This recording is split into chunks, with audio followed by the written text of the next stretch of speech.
The plumber. Or your monkey back. Oh, look at that paneling. Yeah, they're dead now. That kid's probably my age. Peach Melba. There we go. All right, here, welcome to BabbleGab. That's disgusting. What are you showing this disgusting stuff? Yeah. We were all babies. I don't Yeah, remember but we eating. don't have to show them taking this They're dump and eating everything their, else. they're eating their caramel cream pudding. Thousand Island. Oh, mayonnaise. There you go. So now you're complaining about the babies. Now they bring out the mayonnaise. God, it's gonna make me throw up before the show even starts. You Oh, watch like a mayo horror movie and or what is something? that That's goo? disgusting. Oh, ugh.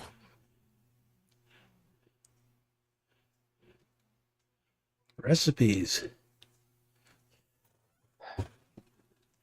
Hell, man, it's mayonnaise. Alrighty. Anyway, I So, posted this on Facebook and said, join us. Maybe you can be a BabbleGabber. We need to have an open call for auditions here. yeah, there you go. We can't do this ourselves. Now, let's see. Share to Facebook. What's on your mind? You don't want to know. Oh.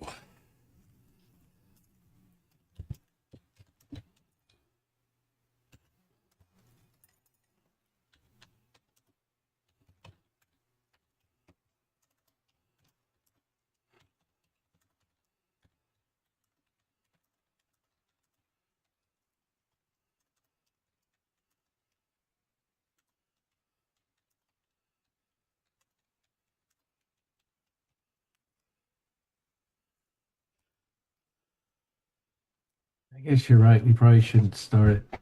Should have just waited.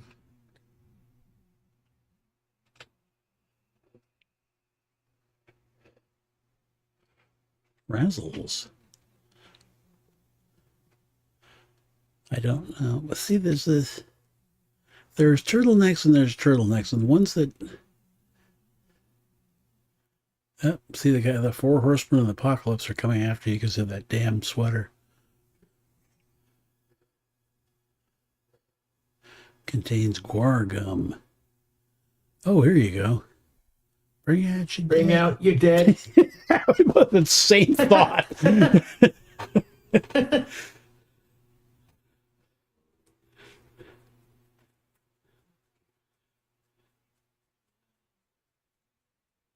Yeah, we're talking, guys, talking about maybe just starting this at 7 from now on. We can't do this with just me and Tony. Yeah, Unless we can find a new recruit. I don't know, man. They keep blowing up on us.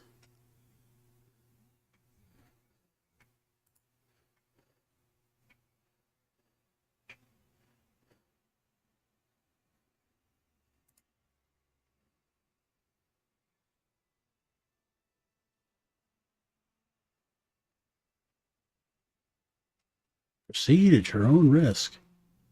Well, generally, you proceed just about anywhere at your own risk. I mean, I'm going to sue somebody because Snakes. Before I get to the snake, so the thing with with Gottschalk is he only stays 2 hours anyway. yeah. I mean, so even if we started at 7, he'd still leave at 9, or so that's not going to be a solution. We just need someone else, not the replacement of Gottschalk, but we can't just be two of us. So I was working at the mud pit today, Ah, and I'm trying to put the mud back into the pit, which means digging into this bank that I made with all the dirt and then crunching it up and putting it in, oh, right. making it mud again. And this little thing, it looked like a big worm, but it wasn't, because it didn't move like a worm. Ah, I'm like, I think that was a snake. And next thing I know, he was there looking over the mound at me, just looking at me like, what are you? And he was red and black and yellow striped. ah. Could have been an eel. No, I don't think it was Yeah. an eel. Well, there's like a when you see one of those, it's a 50-50 chance it's a coral snake or a king snake. Ah, you see king snakes up in Northern California. I found one, was playing around with him. He wrapped himself around my arm, and we had a good time. Now Yeah, that's we had a pet king snake. He was 5.5 feet long, ah, Atlantic king snake, a black one, and Randy brought him home from school, ah, and so we had him for a while. He flew feed though, but he was yeah, a good little pet. yeah. I'd take him out of his terrarium every evening and put him on my lap and we'd watch TV. Oh, there you go. Yeah. But this is a king snake because, and I hate that stupid rhyme that they made to tell a king snake from a coral snake about Oh, Jack, and because none of it ever rang to me. yeah. What is it? Yellow and black? His Watch name is out, Jack. Jack, or all right, Jack? Uh, Ah, Yellow, is it black and yellow? Jack's a good fellow or Jack's dead fellow. I don't, it's a stupid rhyme. It doesn't work. I never even heard. Yeah, I didn't. I don't think we had coral snakes up in Northern California. We just had the king snakes and the They're some rattlesnakes. of the most deadly snakes in America, and they latch Ah, on you and won't let go. They're worse nice. than they're about the worst you can get. I mean, a rattler is pretty bad too, but water moccasin, they're up there. Yeah, Uh, but I'm like, shit, if there's a coral snake on my mud pit, that's not a good sign. probably not. But no, it was a king snake. Oh, Minnetonkas. The best rule of thumb I can say is if the yellow is touching the red, Ah, it's a McDonald's color, and McDonald's is going to kill you. That's the best way to look at it. oh, okay. Because they studied it, and the colors yellow and red are they make people hungry. I did want to eat it. Yeah, I won't lie. I wanted. I'm just kidding. Uh, people eat rattlesnake. I've never tried it. Never really had any desire to. well, I've eaten the alligator. They're really good, Ah, but um, it almost seems like snake. I don't know. It depends how abundant they are because it almost seems more like a novelty. yeah. Uh, The thing with rattlers is they're not really interested in humans. I mean, we're kind of too big to eat, so they just rattle their little rattle and say, "Please don't step on me." And yeah. So I told you about that neighbor cutting down all the old growth, the big trees. So he was sawing away at it, and I was putting more of that uh, privacy screen up. ah, And one of his branches fell on my privacy screen that I'd had already and kind of knocked it down. But it wasn't a big deal because it was right where I was going to continue the new. So all I had to do was put that, tie it back up. It wasn't, okay. it was only a minute work, but I was working on it, and he was over there and he says, "I'm sorry about that screen. I was going to fix that." And I'm like, "It's all right." Uh, I said, "So what are you up to?" And he's like, "Oh, I'm just trimming this stuff. Hurricane season coming. These branches are low. This is all, what you see is what I done." And I also wanted to make some daylight to come in because I wanted to grow grass. So we actually kind of had a conversation, Cool. and he didn't know about Apology 9, and I told him about it. He said, "Well, that sounds cool, and my brother, like, he's into that stuff too." And so I told him I'd give him a card, and then later on, I heard him out there, and I had the screen up, so there's no way to actually see people and stuff. So Mhm. I'm like, "DJ," I heard him say, "Well, no, something." I said, "DJ, it's Timmy." And he's like, "Where are you?" And I'm like, "I'm by the go-kart." I slipped a card through he's like, "Wow, I thought I was going crazy." So that's good. I was really afraid he was going to chop all his trees down. Oh, Uh, yeah, but yeah. that's a good thing because to me, that was kind of a goodwill killer there. So Good. So you, I no longer wish God to, have him fall off the tree. okay. But No, that was what uh, happened in Hawaii. We had our house there, I think, finished in 1973. And then in the 90s, somebody buys the lot next door, bulldozes the entire thing, lot line to lot line to lot line, just all the way. and it's one of the. It was a 3 acre lot with 150 foot frontage, so it's long and skinny, kind of like yours. And what do? They find the highest spot to put the house, so it looks down into my bedroom. So for like 30 years, had total privacy there. Never even needed curtains or any of that shit. And then all of a sudden, there's a house right there. Well, yeah, they did that right by the mud pit because I put that in the very back of the property, Yeah. almost in the very back. And then they did that same thing, just tore all the trees down. And then they put in this giant double wide. And the damn thing, I mean, the windows are above my 6 foot fence. They could see right in. So I had to put I think I put the privacy screen there before I don't remember. But anyway, I've got one there. So that helps a little bit. Um, but I'm going on my monkey bars. I could kind of, not that I'm spying, but I could see in the neighbor's yard. Oh my gosh, it's ugly. It's just, oh my, it seems like Sanford and Son. Yeah. And he's, his Dakota truck that caused so much trouble, it's in the back in mothballs. So Mm. kind of hoping I never see that thing run again. That was one of the, so he tries the hot rod, I don't know if it's his wife's, but his like little grocery getter. It's one of those little Ford. It's like the equivalent of a Tempo or something. Oh yeah. You know, it's just a little. So he tries to gun it and doesn't have much of luck with it. But I'll hear that. You know, it's like what the heck, and he's trying to gun this motor on a little economy Ford. Oh yeah. Well, Uh, have you ever seen that To Live and Die in L.A. That movie from the '80s with the yeah, but soundtrack? it's been in the '80s since I've seen it. But I just the last time I saw it because I saw it in the theaters back in the day, and the last time I saw it was in that maybe I watched a video or whatever the hell. But the car chase, they used the actual engine noises from the cars, and oh my god, it was depressing. It was these choked down '80s cars trying to go fast. Oh, God, it was just, I mean, they were so restricted. I mean, like three catalytic converters and a single exhaust and just trying to sound like they're going fast. it was a depressing time as far as cars go.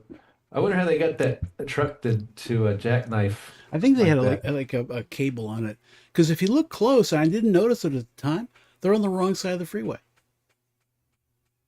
Because it was the 105 freeway that, the same freeway they built over the Beach Boys house. Were the steering wheels on the proper side? Yeah, they were using because it was on the freeway wasn't finished. It actually took them many years to get that freeway done, and They only had access to the one yeah, side. I guess for filming it was just that was I what think my Chips did that. They used like freeways that were under construction and yeah. stuff. Well, they used That that would for suck, even it's if people are trying to get to work and they can't because Chips is filming it. It's like, gosh, damn. yeah, That's but I've heard that people t hate Top Gear because of that, because they close down their tracks that they're trying to do because oh yeah, but that same freeway was used in the movie Speed, where they did the jump or the fake jump of the bus. That am I the was only one that thought that was about the dumbest movie in the world? And I never had any desire to see it again. yeah. I only saw it one time. Maybe it came Oh, on it was just TV. so stupid. I mean, I can understand the suspension of disbelief. Oh my, come on. That would, even if I was 7 years old, I wouldn't have come up. Yeah, mommy, and then the bus does it and it jumps, and then they're in a subway, and the subway goes off the track and out and through the whole Grand Central. It's like, oh, fuck off. Well, Dennis Hopper was like he made it watchable. I mean, Yeah, but they start off the film where they foiled his elevator trick. And he's like, I've worked a whole year on that elevator, this, and you ruined it. But somehow it only took him 20 minutes to rig every bus in town to where they do, come off it. Stupid, stupid movie. And I was like, really the only, my first impression of Dennis Hopper, probably my last impression too. It's like, is that the best you got? okay, well, I mean, Easy Rider. All I saw was the clip at the end where they floofy or whatever, and that was stupid. Was he in anything that wasn't stupid? I don't know. It was in Blue Velvet. I never saw that. Yeah. He did some '60s like druggy movies too, which were pretty fun. I think he was in the, where was that? No, it was Nicholson who was in the Trip. But So remember last week I was talking about that stevia that you get at Walmart? yeah. It, it's like the um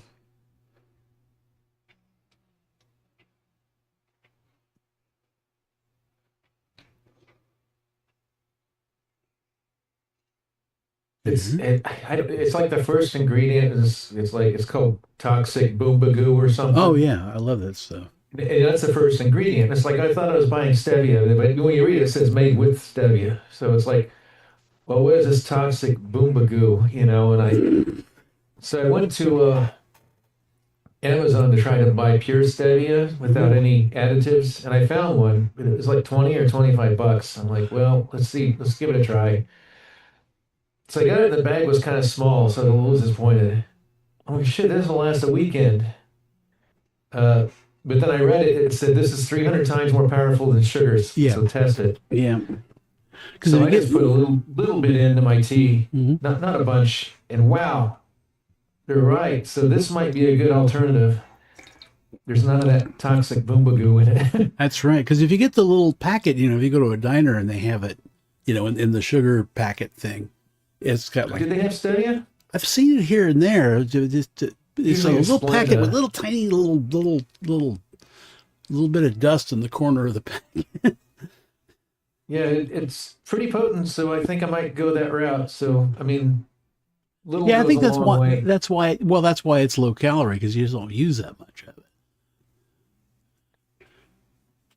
Because I remember I'm so old. I remember fucking saccharin, and that my dad would do that. He would, and they would come in a bottle with little tiny pills, little tiny little fucking pills, and he put one little tiny pill in his teacup, and that was saccharin. And I never, because Yeah, well, saccharin that didn't taste. saccharin and the aspartame, I mean, that's all chemical lab Yeah, stuff. And stevia is supposed to be natural, so but but organic. but So it's saccharin, I mean, it barely even tasted sweet. It was just all you could taste was that weird taste that it had. that aftertaste, yeah. Yeah. Uh, almost like I saw Kennedy up there. And it's talking about sugar, just saying it destroys all your organs. It does all this, and is this, and kind of made me think. It's like, yeah, I guess he's right. There's nothing, I probably need to totally get off that altogether. I used to just put sugar in my tea, Yeah. and sometimes I'd get the Walmart stevia toxic boomagoo or something instead. But now I think I found a good alternative. Well, I mean, I'm putting honey in it because I mean, honey's obviously sugar, but it has a lot of beneficial stuff in it too. I think they use it on mummies. Yeah, honey's a good alternative. Well, my oatmeal, I don't put sugar in. I put pure maple syrup in it. Not Oh the, yeah, I used to do that, man. Oh yeah, it sure is good. boy. But yeah, I get the pure one. It's expensive. Now, see, I couldn't put pure maple syrup in my tea because it would be too expensive. Yeah, and it would all. It's hard to. It seems like it would be hard to mix in. The Yeah, honey will probably. in Well, hot. wouldn't honey be kind of hard to mix into tea? I use it in my hot coffee, and it seems to mix pretty well. Well, yeah, if it's hot. Yeah. I'm just talking about iced tea. I don't know Oh if yeah, then it probably just go right straight to the bottom. But what's yeah. funny is you get used to log cabin goo, and then you get real maple syrup, and it's like way thin. It's like, "What? This is weird." And then, oh shit, yeah, it's so much better. Oh, it is. And then you wonder what the heck you've been eating, drinking. I mean, it's basic, or not drink, but what you've been putting on your pancake before you. Yeah, It's like it's corn, probably the corn. first ingredient's probably high fructose corn syrup. Yeah. My grandma, bless her heart, she or rest her soul, she bought one that was uh it was either syrup or honey, but it wasn't. It was like it was either syrup flavor or honey flavor, and I was trying to tell her this isn't real. Look at this. It's not even real honey, or it's not even real syrup. It's just flavored. And she didn't know. She thought she was buying whatever. Because I remember the Caro used to be a big thing, and I don't even know what the hell's in that. Probably corn syrup. Well, that's what it is, corn syrup. But I don't know if it's high fructose. I don't know what the difference. I used to like the clear Caro Oh yeah. when I was a kid, just because it was different. It was a novelty, you know. It's like it's not something I'd see. But I think my grandma would have it at her house, and I'd put a little bit on my pancake. Hey, look, I got the clear syrup. Or some. I think there was this pancake place in Hawaii, and they had coconut syrup. And I know coconut's one of those things. I think it's a genetic thing. Either you like it or you can't stand it. But I kind of enjoyed it. I had That's to it with try it. maple. My problem with I told you this. I just don't like the coconut that they put in cakes that tastes like The shredded slivers. fiberglass. Oh yeah. That's what I don't like those pink zingers. So yeah, there was a pancake place my dad used to take me to in Nevada, Missouri. It was called Furpin Bob's, Hmm. and you can't even Google. I mean, it's like only a memory that probably old people just remember. There's no pictures of it, but that's a good. I think they had a stoplight in it. Ah. Uh, it's about all I remember. But yeah, they had good pancakes. Of course, I don't remember ever eating anywhere that had bad pancakes. Yeah, it's kind of hard to mess those up. I've had them. What I think the one time I had pancakes I didn't like, I think they might have been sitting for a while because they had kind of a, they were kind of hard. I was wondering, how do you screw up a pancake? That now biscuits and gravy, I know you don't like it or don't understand it, but Well, no, it just seems like you got to have something to go with it. It just seems like a side dish to me. well, you got to have a protein in it. Yeah. I mean, you either have biscuits and gravy, you have sausage mixed in it, or Okay. bacon, Yeah. or hamburger. Uh, so there's always meat in it. Yeah. It's just that And I've like never I I've said, my never had favorite. it, so all I hear, it's not, you don't call it sausage biscuits with biscuits and gravy. You just say biscuits and gravy. It just seems like you're just taking biscuits and you're putting gravy on it, and that's it. Which Well, in the probably, which Midwest and which South, I actually wouldn't mind, but it doesn't really make a meal in my mind. But then you say there's implied stuff that is unstated well, but yeah, it's implied. just a given. If I guess it's regional. It would be like, hey, you want some pancakes, and you're not picturing, well, are you gonna have syrup with it? Of course. Yeah. Butter, of course. It's not just Or pancakes. or you'll hear people say spaghetti with meat sauce. That to me, that's spaghetti. Who the hell eats a plate of plain wet noodles? Nobody. I mean, somebody might. Except me when I was on that cruise, and that's all I could find. That, but yeah, Because, well, my upbringing is a little funny because we spent our summers up in Northern California, logging country, and a shit ton of people came over during the Depression from the Dust Bowls, a lot of from Oklahoma and places like that. So it was almost like being in the South, at least culturally. I mean, it was country music on the jukebox. Everybody drove a pickup truck. Pickup truck had a gun rack in the back window. If it didn't have a slide-in camper, and everybody had hunting dogs, and was all that. So it was like imported, from Oklahoma to California. yeah.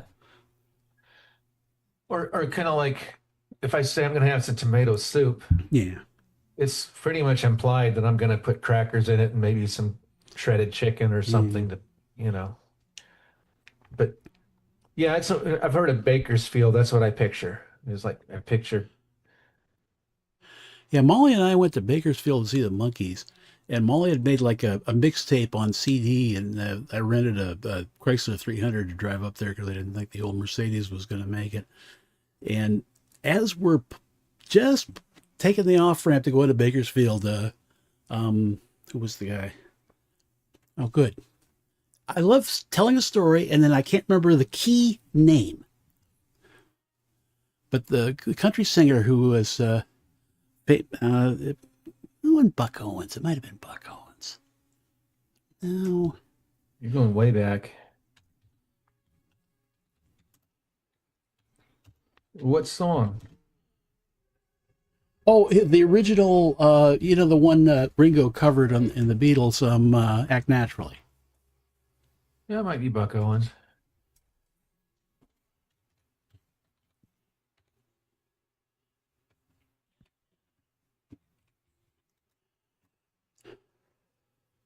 Yeah, Buck Owens. Yeah, and that comes on just as we're getting ready to drive into Bakersfield. It comes up. It's like, see, it's working. And that I was, like Buck Owens. I used to like him on Hee Haw. oh yeah. He's one of those guys that didn't age well. I mean, physically. Well, they lead a hard life, man. Those country singers are almost worse than rockers. Yeah. Because I, he's a handsome guy when he was on Hee Haw, and then it's like by the 80s, it's just like, oh my gosh. yeah, one of the pudgy guys from Hee Haw passed away recently. I forget the name. Well, both the Hagar twins are floofied. Yeah. Roy Clark's floofied. I mean, that's so old school. I'd have been surprised if any of them were left. The time is just kind of gets away from me. It's like when you think the guy who voiced Kit on Knight Rider, you think of Knight Rider as not being that long ago. The guy who voiced Kit, he just recently turned 99, Dang. and he was on Saint Elsewhere and all this other stuff. I get, I think on like a Friday night, I must put in friend requests for people without thinking about it. Because Facebook puts them up there. Hey, do you want to be this person's friend? And it said that a guy named Derek Chauvin, not the guy that, not the cop with the, Yeah, with that, the not name. that one. But I'm like, who's this? Why did I give a friend request for this? And I looked it up, and he was the lead singer for Simon Dupree and the Big Sound Ah, and the Moles and Gentle Giant. Now, I had played a lot of that on the Fun Hour. They're one of my favorite kind of go-tos, kind oh, of, back in the Pandora days. I'm like, oh, that guy, that's a guy. That's oh, really cool. So that's kind of neat. yeah, And also, um, I think the same night, I found out that Scott Bennett accepted my friend request. nice. Then he wished me a happy birthday next day. He's the one that was with the Beach Boys and Brian Wilson that got arrested for fingering the underage. Remember that scandal? I don't, but Well, I mean they all run together. So many of them. Greg Englert. Well, it's special to me because Greg Englert. I gotta fix these eyes. This is, uh, Mm. that's when I met him. Because Vinny was helping him with a song, and Vinny got a hold of me and said, "Hey Timmy, I sound silly singing this whole song. Do you want to sing the first, the choruses to it? It's this Australian guy." Ah, And so Scott Bennett sings the verses and I sing the bridges on it. So that was a little connection. I didn't tell Scott. He probably wouldn't care, but yeah, if it ever comes up in conversation, it might be kind of neat. But yeah. yeah, he was at a hotel and I guess got drunk and just one of those roadie not or groupies or people, No, yeah. and he uh found out late, I guess found out she was underage and uh, uh he was arrested and it was a big scandal. And Oh wow, they boy. he was like charged for like raping with an instrument, but the instrument was his finger. Mm, And it's like I mean, according to I think Brian Wilson fired him, and it was this really wow. a bad thing. But Scott, all he's got is Brian Wilson stuff all over his profile. So evidently they must have still got on. I don't know. I don't know what the heck happened. None of my Yeah, I mean, you business. could still kind of have a thing like that and still, just admire the talent. I mean, Well, he acts like he's his dad, basically. I uh, mean, so you never know. I mean, Brian was at that time, that's just been a few years. He was probably already given it up, yeah. I'm pretty sure. I remember Brian posted on his Facebook a few years ago that he was going to take a break because he started yelling at people and stuff, Uh, uh, that he wasn't himself. yeah. That's sad. Well, It's they were sad they because were he saying that he never. that he got COVID, I think in 21 or something like that, and never really totally recovered from it. He was never the same afterward. Well, it's almost like uh, pot a little bit. It's just one thing after another, and Yeah, then yeah. I mean, it wasn't just COVID. I mean, if this, I mean, because I think it was before that he announced that he was going to stop his tour. It was before even the COVID thing happened. It's so I mean, he was suffering a lot from a lot of things. I mean, Yeah. shoot, his stuff started in the '60s. from all the drug use and everything else. That's what really screwed him up. Yeah, and with the underlying problems, yeah.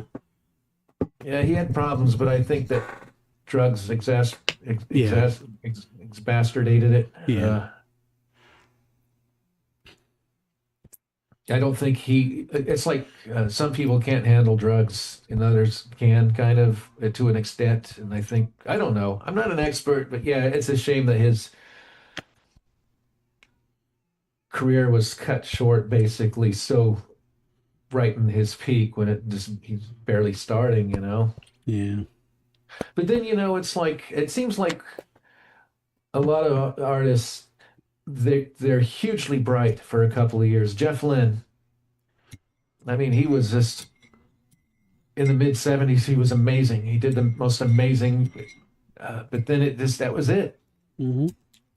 Then he got into disco, which was crap, and then he tried to do like synthesizer music, which was crap, and then he just never got back to making pretty music again. I mean, Steve played that song today. It was when I was a boy. And what the fuck? This isn't ELO. You shouldn't even call it. I didn't want to say anything because I don't piss Steve off again. Well, that's like some band. I mean, a lot of them died, but even the ones that didn't die. I mean, you look at the Mamas and Papas. What was their peak? 66 to 68, 69? Sure, they had some. 69, They had some already broke success up. after that. Yeah. They 66 and 67, I think. I think 68 they broke up. And then they got back together in 71 for their contractual obligation album, People Like Us, um, which was largely panned for years. And now people have kind of gone back to it and realized it was actually a pretty good album. And I'm kind of one of those people. I didn't, I never had a problem with it, but there's some good stuff. It's like, yeah, it doesn't have any California Dreamins, but you know what? I think only like one or two of their albums had a couple of those really standout tracks, and the rest of, if I could be a chimney sweep, it was full of rubbish. A lot of their stuff. Um, and then Denny Doherty, he released a solo album in '74 that was really good. And Michelle and Cass sang backing vocals. Oh, okay. So it was basically like the Mamas and the Papas, and the writing was good in some of this. I mean, it was just like having the Mamas and Papas back. Now, their harmonies could have been a little more intricate, like they were in the '60s, but it was still pretty good. And that was Mama Cass's last recording. She Right, floofied just a few days later. right. Yeah, Ringo did that. He did a lot of solo albums that he had got, like I think George in them somewhere, and then even McCartney was in there somewhere. Just to I was kind of under the impression that George was pretty much on all of those Beatles uh, solo albums. well, except I don't think he worked with John at all. Yeah, probably not. John just had the Yoko thing going on. Yeah, he got kind of. He did have some stuff I liked. I mean, there was one I kind of like Number Nine Dream. Oh, I love watching the wheels. I think that's as strong as anything the Beatles ever did. I mean, I love that song, and I thought "Woman" was really good. A very good song. Yeah, I love I both of actually those got songs. that album before he was killed. It was one of the few. I actually got it on cassette. That was when Oh you just wow, bought I was pre-recorded too cassettes. young to really appreciate even really. I didn't. I don't think I even really knew the name until he was in the news after he flew, Yeah, and saw like the picture on Time magazine cover where he looked like a Wookiee. yeah. But yeah, that Eric Troyer from ELO Part Two, their one of their vocalists, keyboard players, he sang backing vocals on "Woman." Oh, okay. And there were some people that thought that Jeff Lynne was jealous of ELO Part Two because he had actually worked with John Lennon, and I don't think Jeff even met him, and that was his idol. You never know. I don't think this is just a rumor. Yeah. I can't imagine Jeff's the kind of guy who would have ever said that publicly if that was the case. Well, there's so many. I mean, there's so many stories. I mean, what about um? Is it the Birds? Was it the the two of them were like, spot each other from the windows of their cars on Sunset Boulevard. They pull over and then they make the band. And then they're in the recording studio like 3 days later and they put out a major hit album. Come on, bullshit. Yeah. There's there was some rockiness to all those roads. Graham Parsons was supposed to be in the Byrds, but he couldn't get out of his contract with Lee Hazelwood's little record label, Oh, and okay. that kept him from being in the Byrds. Um, I wonder how the Byrds would have been with him. That's an interesting kind of thing. But it seems like it was mostly Roger McGuinn's thing. As long Yeah, as he was yeah. in it, you have the Byrds with his 12-string Rickenbacker And sound. I have Apple Music on my phone, and I listen to that just low in the background at work, and I let it just play whatever, like Spotify that does it. But there's one Birds album that is just straight up country, and it's like, I mean, to the point where I don't even Yeah, really care Sweetheart of the for it. Rodeo. Yeah, That's the one where he wants to have sex with that horse. Remember? I didn't pay close It's attention called to it. Chestnut Mare. I hated that song. Mm, I want to catch that horse if I can. We'll be friends for life. I'll treat her just like a wife. What is? It's okay to have a wife and treat her like a horse. That's different. It's kind of yeah, kinky and fun, but not the other way around. Uh, and then I think of David Crosby. I just think of him, how many livers he went through. yeah. He When can other get a people liver. How deserve. about that? At fucking age 90 or whatever the hell he was, after drinking the old one away, and he gets a liver. Well, and yeah, and in the '80s, I think it was 60 Minutes or one of those shows had a thing on it. They showed this teenage boy with glasses that played the guitar too, and he needed a liver, but he wasn't going to get his because he wasn't in line, and they were going to give it to uh, that guy. And um, which kind of surprised me that a network, because normally to me, David Crosby's kind of in that Rolling Stone magazine elitist crowd. So I'm kind Mm, of surprised there would have been a negative story on mainstream about him because they were all that, you know, I'll never forget that. I hope the kid it's all right. mm.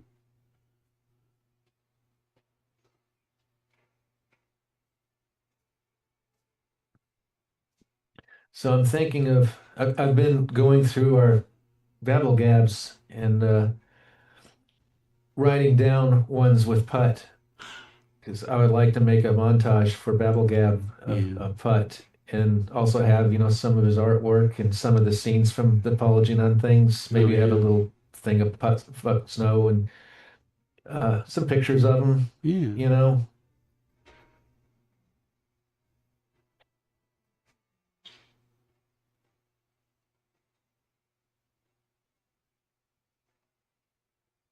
You hate to think about it, but you do kind of. Well, it's like,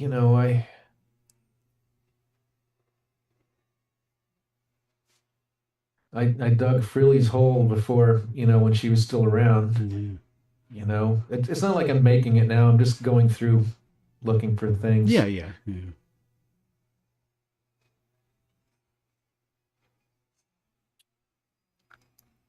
I mean, technically, it seems like the best thing would be to have him see it, but because what good are homages and things when it's too late, right? Yeah, that's true. Yeah. If you can, not that you're trying to hurry him along, but here, Of course not. have a, It's one of my best friends, yeah. and he really is, one of the what made this show funny. Yeah. It was never really dull when Putt was here.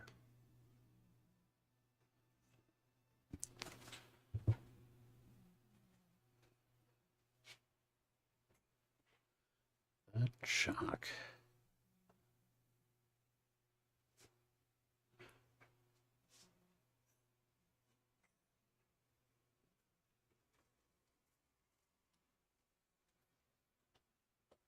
You're talking about the Chrysler 300. I remember I was like 11 or 12.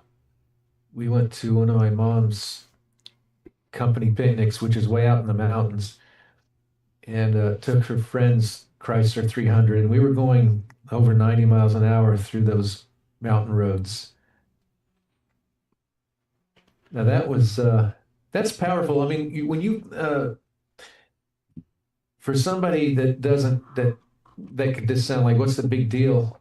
Most cars, you're lucky to make the hills. Yeah. In a lot of cars, like a little four banger. It'll take everything that car's got just to get up to the top of one of those hills. Oh yeah. And this thing just whizzed like 90 miles an hour. Oh yeah. Well, my Imperial, it was the same basic, the fuselage, 69 fuselage body. And what I liked about the Imperial is it didn't mush around like a lot of luxury cars do. Yeah, this one was a 67 or 68. I think it was a 68. It was one of the Elwood angle bodies, I think. Yeah. I'm just trying to. I wasn't as good at my car spotting when I was that age. I was, I mean, I was, but not like I probably couldn't have identified an Imperial or this and that. It wasn't until it happened real quick when I was about 12 or 13. That's when I knew every car. Ah. Yeah. I mean, I really. That's what sucks nowadays is I see a car and I'm like, what the hell is that? Well, they're all these crossover things, and they all just kind of look like eggs, and they're all white, just like eggs. All of them are. I just saw a YouTube video a guy had about today. I saw it. He was talking about how there's nothing looks cool anymore, that there's really no identity. And he kind of showed all the 80s and the 90s and even the uh-ohs, how all the different styles and what all the styles were called. Oh, yeah. All the different graphic and try to find. It was kind of interesting. Try to find a two-door anything anymore. There was a time in the 70s and 80s, especially the 70s, when the big two-door coupe was king. And now you can't even get them. I mean, who the hell makes... I think they got a two-door version of the new Charger. I thought that was funny. There was all this big deal about the new Charger is going to be electric and it's going to have a noisemaker that sounds like a gas engine and all this kind of crap. And it just fell flat. So now, okay, we got the gas engine now. But that one's available in a two-door, which they'll probably drop pretty soon because barely get even a two-door. I don't even think you can get a two-door pickup truck anymore. There was a Charger at where I worked, and I photoshopped it to make it look like a two-door. Ah. One of those like 2010 Chargers. And right. I hit it on Flickr, and it got quite a few hits on there. But I don't know. I can't Ford, what they're calling, they got like a crossover SUV they're calling a Mustang now. Oh yeah, the Mustang E something. It's so dumb. Mach E, yeah, Mach E. Now in Hawaiian, the word Mach-E means dead. Dead Mustang, dead horse. And it's like it's probably a fine vehicle, but why the hell call it a Mustang? Oh, so at the car show this Saturday, I finally went back again. It was at a pizza place. We did our cruise and met at a pizza place, and met a new guy. So he was from New Jersey, him and his friend there. We had these conversations about different things, and then I said, "So you're from New Jersey? Tell me about those drones." So evidently he works in that field, military. Oh. He told me exactly what it was. Ah. He said it was, he's basically said it was the Army being idiots. Oh, That well, they did these anti-drone maneuvers there without even telling the FAA or anything. And they were doing all this illegal stuff. And basically, in a nutshell, that's why Trump just gave us this bullshit story. It's not because they were covering up a Chinese invasion. It's because they're covering up military stupidity. No, stupid. But he just went on, and he kept apologizing because he's going to fill my head with all this stuff. But he couldn't stop, and he just started talking about why he left and all this bullshit going on and all this. He talked about how it costs it. There's really no way we can defend ourselves against foreign attack drones Yeah. because of the software. He was basically like one of the things I took away is he was saying that uh, Yeah, it's a game changer for sure. I mean, it's yeah, like, well, he's like you can have it make a drone that could uh, chase down an Iranian drone that speaks a certain language, but to have another language, McDonnell Douglas or whoever, oh yeah, we can do that for another $1.5 billion. We can have one that speaks French too, and all this other stuff. And he said that it takes two missiles to shoot down one drone. And he said that a drone, let's say a foreign drone costs $20,000. It costs us like $1 million per missile. yeah, yeah. So he was telling me all this stuff, and then uh, I gave him a card, apology none, and he got a hold of my email Oh, like the day later, and he apologized for uh, going so far into the weeds with it, and gave me a link to it. And I'm like, no, I enjoyed it. oh yeah. A lot of us are Should get him wondering on the what this New show. Jersey thing was about, because Yeah, it was a big story, at least on the alternative news things, and I think that to me that makes more sense than anything, really. yeah. You know, No, out here, what a lot of places are going to be doing for Fourth of July is they do those coordinated drones. A whole bunch of drones that are covered in LED lights, and they're going to do that instead of fireworks for fire safety because they could. where is this in California? Yeah. What is it like brush fire? I guess it's always brush fire season there. Well, yeah, summertime, July 4th. I can kind of understand that just because of those horrendous fires that we've had. I can kind of understand that there, but that would kind of suck if at the same time though, I loved fireworks when I was a kid, when I was a teenager, and I really grew out of them. It, Well, um, I just don't like noise as much as I used to. I mean, yeah, as a and I kid, you just, love noisy shit, and then you get my age, and it's like, not so much noise.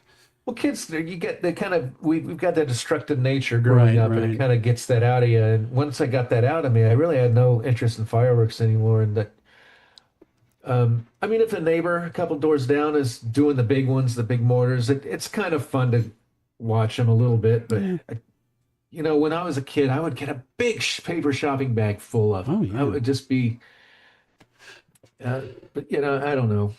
Well, and they didn't used to restrict the sales quite as much, so you could go on the 5th of July down to the store and just buy everything at half price and just have a, a ball with it.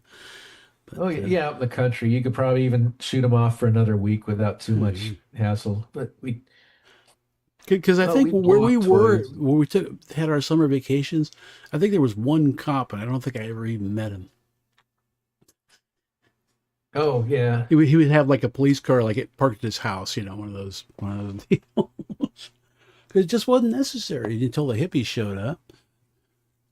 yeah. My dad said when he was younger, some kids threw a firecracker out their car window when he was washing his car, and it blew up by his ear. Ooh, And he said ever since then, that noisy like fireworks really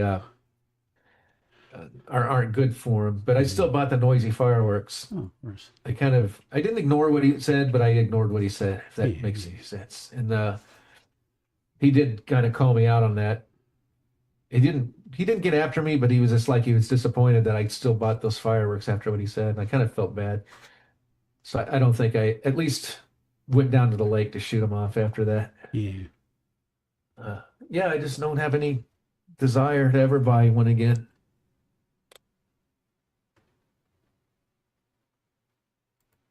Because everybody around here, 360 degrees around, is has got the mortar fired ones, and I don't know how that works. Yeah, how they get them? Because don't you have to have a license to even buy the damn things? I put them out of state. Or Mexico. Well, they sell them. I think they sell them in. Well, they sell them in Georgia, South Carolina. They sell them in places like that. People Yeah. just. I mean, I live near the Georgia line, so people just go to Georgia to the fireworks stores, buy the mortars, and come back over the bridge again. So speaking of Florida, um, so I've been wanting to put Florida Man his little letter patches like on a biker jacket, on my jean jacket for my Ah, gator costume. And so my friend Barb, she got me in contact with some woman. She's, gave me her phone number to text or what, and I texted her a couple weeks ago, and she's like, "Yes, I'm open 9 to whatever tomorrow." I was ah. like, "I don't even know who you are, where you are." So I just kind of let it go. And a week later, I said, "Sorry about the delay." And I kind of said it again. Is there a time I can give you a call?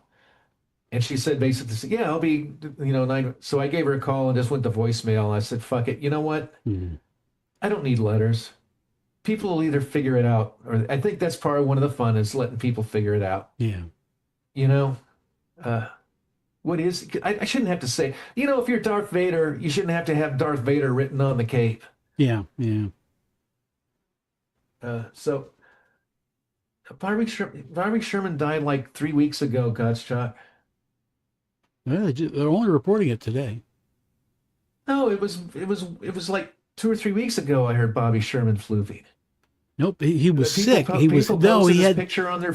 There were no, it's, no. He had like stage 4 or some shit like that, but he hadn't actually died. I Oh, kind of okay. thought so too, but Wikipedia says it was announced today. What So who was it knows that? what happened? Oh, it was in Memory Lane where Donna. You said something about that Johnny Cash was serving time Yeah, in California for shooting a man in Nevada. yeah. So she gives this answer in giant font that takes up the whole page Oh and yeah. saying that Wikipedia said that, or no, I guess it was Google AI, but they said Wikipedia said that no, Johnny Cash, I, they were talking about Johnny Cash's his own personal story. Yeah. And it's like, I'm pretty sure Tony was talking about the lyrics of a song, Yeah. not his autobiography. And Yeah. I said, that's one good thing because I'm afraid of AI, but if they're going to get all their information from Wikipedia, then that might work good for us. Yeah. But I didn't want to say it there because I don't need to make other people have hissy fits. Yeah. Um,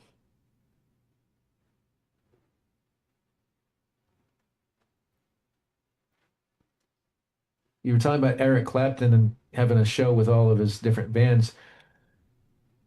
Mhm. And I said, yeah, he's in Cream, Blind Faith, Derek and the Donuts, and Yeah. nobody even caught it. Oh, I caught it. I just figured Didn't it's just say, nobody him said being him. anything. I think he did that album, Layla and Other Dumb Songs. I was actually gonna have I thought a good name for a band is generic band, Ah, but it's like instead of generic brand, it's generic band. But yeah. people might think it's a hair band, a hair metal. Ah, I guess. Well, they were as generic as it got. I mean, was there really a difference between Cinderella and Great White and Motley Crue? They were all the same You're thing. not asking. In You're fact, asking the wrong guy. those guys they actually went to a hair band school. There's Yeah. like a you get a degree in being a hair band singer. Right. They like, tell you how much mousse to put in your hair and all this other stuff. How many mooses?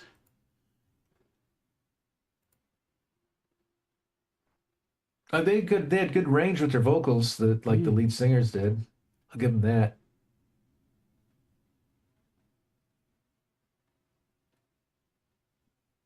I think I said it on the show before. Grunge was basically like Drano Hmm. because our world was clogged. Our whole music scene was clogged with hair bands, kind of like Ah, toilets get clogged or sinks get clogged with hair. So the Drano was Nirvana and all these things. And Drano's nasty. You don't want to get it on your hands. It's right. nasty stuff. And that's kind of like what grunge was, but it sure cleared out the hair Yeah. problem, didn't it? Oh That's boy. kind of how my little analogy for grunge, It's like, Yeah. The Wikipedia says that in March of this year, Bobby Sherman they made public that he had stage 4 kidney cancer. oh, So that's what made you think that he'd already. passed on, but apparently they give the date of death as today, 24th. I guess what just kind of used to once you hear stage four, it's Yeah. just you might as well start, you know, Yeah. pulling taps. Yeah, I haven't talked to Molly. She must be broke up about it. I have no idea. She just completely drops off the radar for days at a time, so who knows? I'd like her to hang out with us. I kind of hinted last time I was in her chat last week, that maybe we can do some Star Trip or something, or, Yeah. do some MS-3000 kind of Yeah. stuff. I think that would be fun. Yeah, it would. Well, I mean, I send her the Zoom link every week. Not that it does any good, but I at least make the effort. I think when we try it, let's start with a small one. Uh,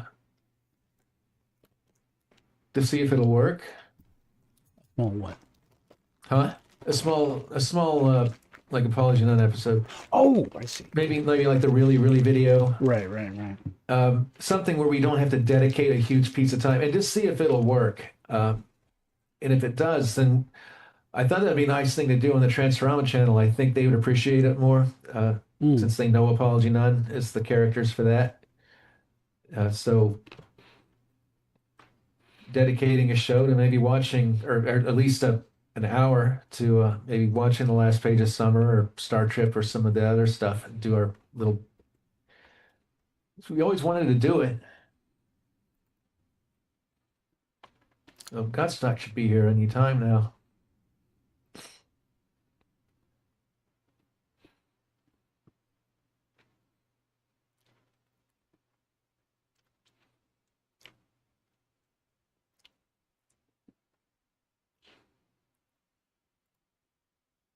And it's sad. I'm looking at this YouTube thing and it shows Putt with his like Grim Reaper outfit on, Oh, boy. looking all sad.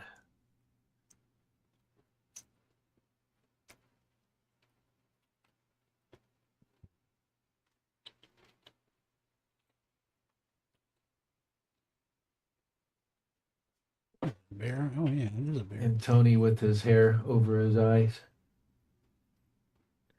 Now you look like you lost a fight with a helicopter. Well, I'm worried about this chick here with the damn bears. It's like they're bears. You know there's bears, right?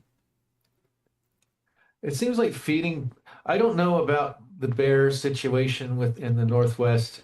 We have bears here, but you don't see them too much. But gators, you're really not supposed to feed them Right. because then gators associate people with food and they start getting close. Yeah. And that's when problems start.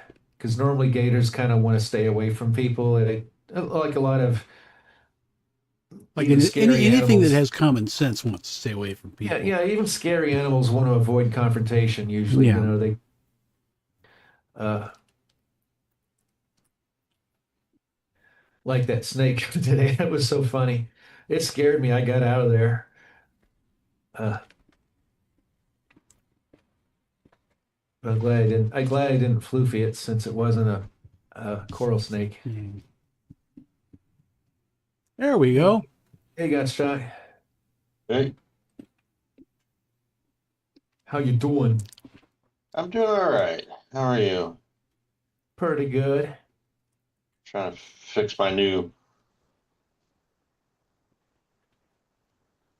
Too bad it's backwards. How do I flip that around?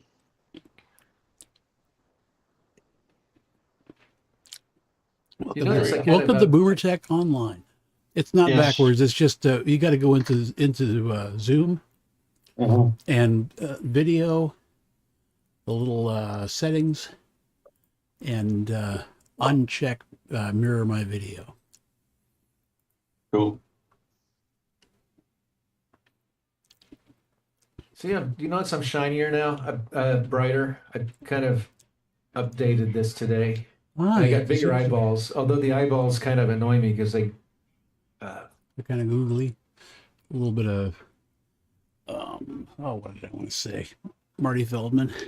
yeah. Well, She's no, I got wanted them to be big, but Feldman. sometimes they go to they're behaving now. Ah, Yeah, I haven't used this one in a long time, yeah. but I've still got 17 days left of the free trial, so I'm going to try to make a couple more.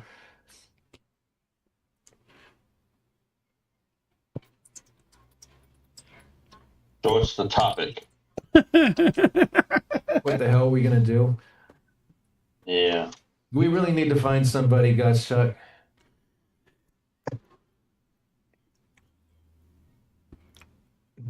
It's really tough for Tony. I mean, Tony and I to do this alone. We got the thing, we could do it at 7, but then you still leave at 9. So we'd No, still but I leave at 9 because that's about when the show ends currently. Oh, well, if we want to make it back to the old time, we can try it that way. I'm Yeah. all for it. I mean, I'll miss Neb, but he's only there for 10 minutes, so Yeah. you know what we could do is here's an idea. I love Neb being a part of it. Yeah. Maybe we can pre-record a couple things with Neb and put him on our show. Because you know me, I want to do things with this show to make it kind of fun. Yeah. So maybe we could record some things with Neb, and that way he can be part of our show. Yeah. I don't know. Yeah. Just It could be Ideas a are- fun thing, Ideas are ideas. oh yeah. Yeah. So it says here that Mick Ralphs, I'm not familiar with him, but he was in Mott the Hoople and Bad Company, passed away at 81. Unfortunately, I think it's more news now, more newsworthy to say that so and so from Bad Company is still alive. That's true. It's almost like a given. I was thinking of like the Nitty Gritty Dirt Band. It's like I don't even know anything about. I don't know a single member's name, but I'm just like, I wonder if anybody's alive from that band. That's kind of sad now that we're there. It's like, I mean, there are certain bands that the whole band is gone. Yep. The left band comes. Do what? That happens from time to time. Not really. It just seems like it's been the last few years. I mean, the Left Bank is one, and which is sad because they were just school kids when they did Walk Away Renee and all that. Who else? I think there was another band recently. It's like they lost their last member. Who was that? Oh yeah. Very recently.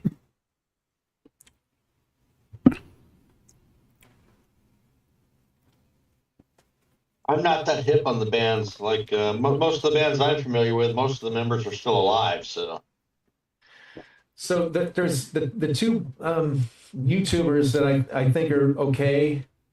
One is a young Arab guy that does rock and roll true stories. Uh-huh. And another guy is a music mongoose. He's an English guy. Uh-huh. I know some of their things are could be wrong because they get their information like everyone else does. So there's sometimes holes, but it says that's that one guy you guys are talking about. I can't stand.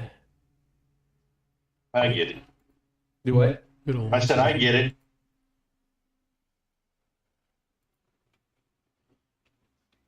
There's a bit of a.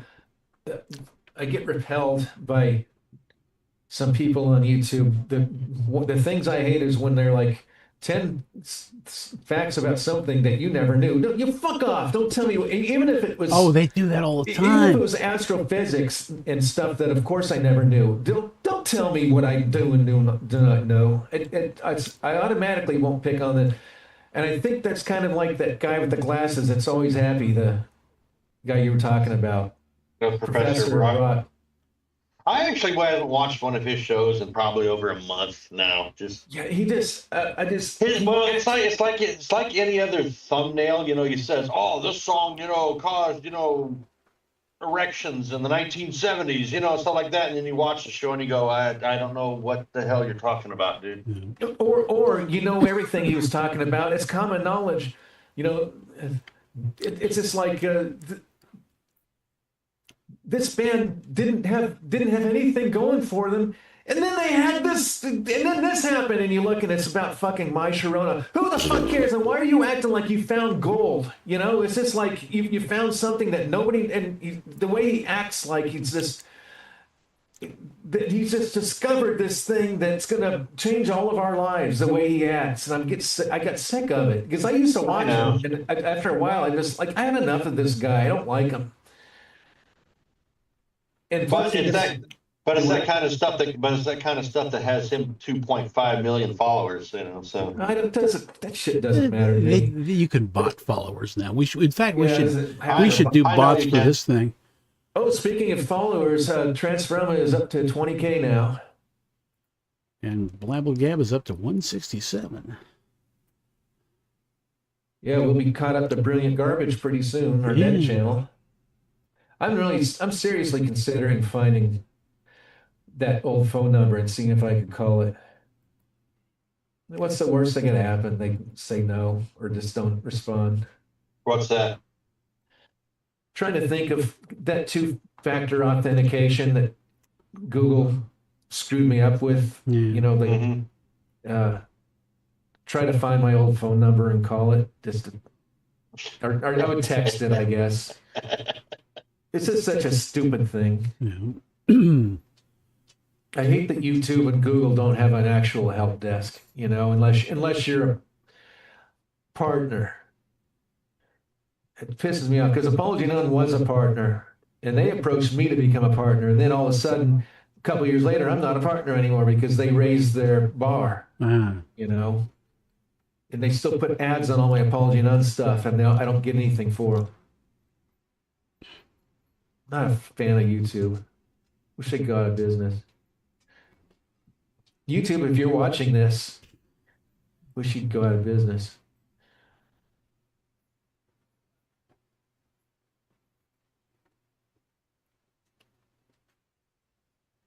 Where do you get most of your shoppers from? They're on TV, on YouTube?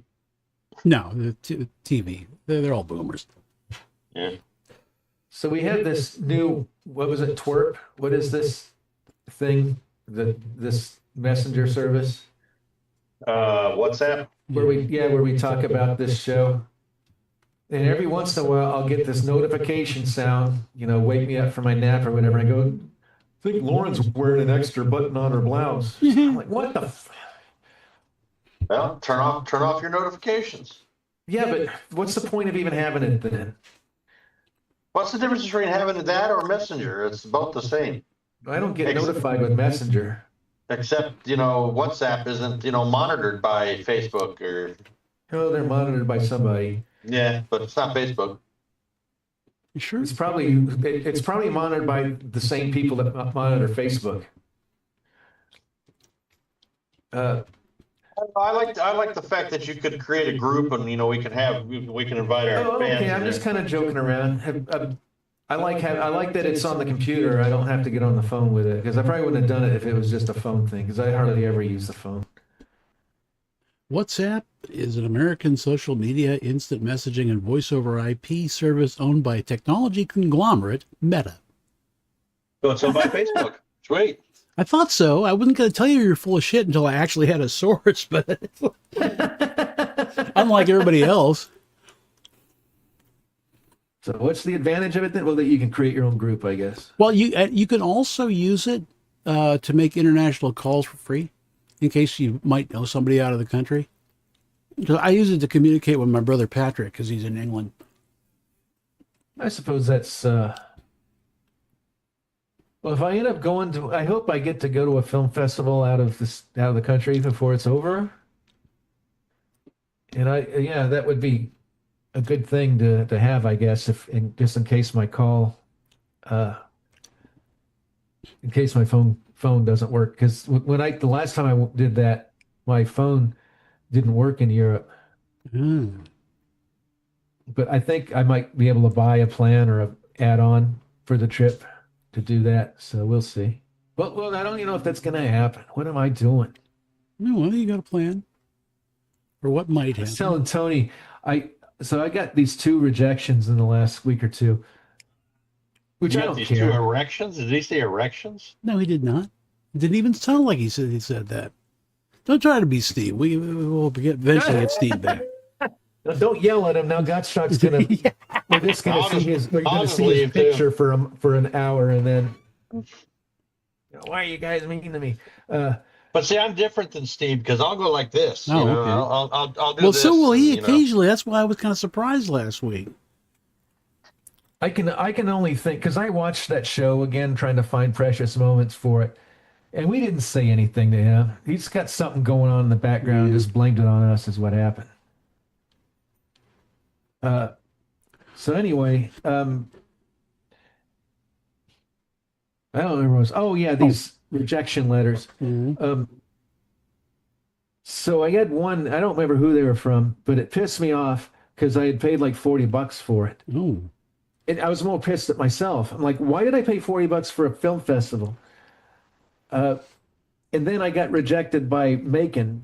And the thing is it was very shortly after I did Macon that I kind of regretted it because it's like, what if they? Because I think one other thing is even if you're in the festival, you got to pay an admission fee for the festivities. You know, it's all through the town, this and that. And I'm like, that should have been a turnoff. And it's like, I don't want to drive to Macon. yeah. So they rejected it, and I looked, and I paid like $48 for it. I'm like, what? I knew I paid a lot because what happened is I forgot that the last movie that I put an ad on Film Freeway, which is the hub for all that stuff, and then all the film festivals come to me and they give me these 50% off or 90% off or full waiver or 10%, whatever. And they want me to go in their festival and they email me and I get hundreds of them. And I forgot about that. So when I was first looking at film festivals, I think that's what I did is I just found a couple and I paid their horrible fees. But I'm just like thinking, damn, that's like $90 or more. I could have, what I could have done with $90 instead. I just felt stupid paying that much for them. Anyway, I was thinking it's like you get a publisher to publish your book, but you still got to buy the book. It's like, come on.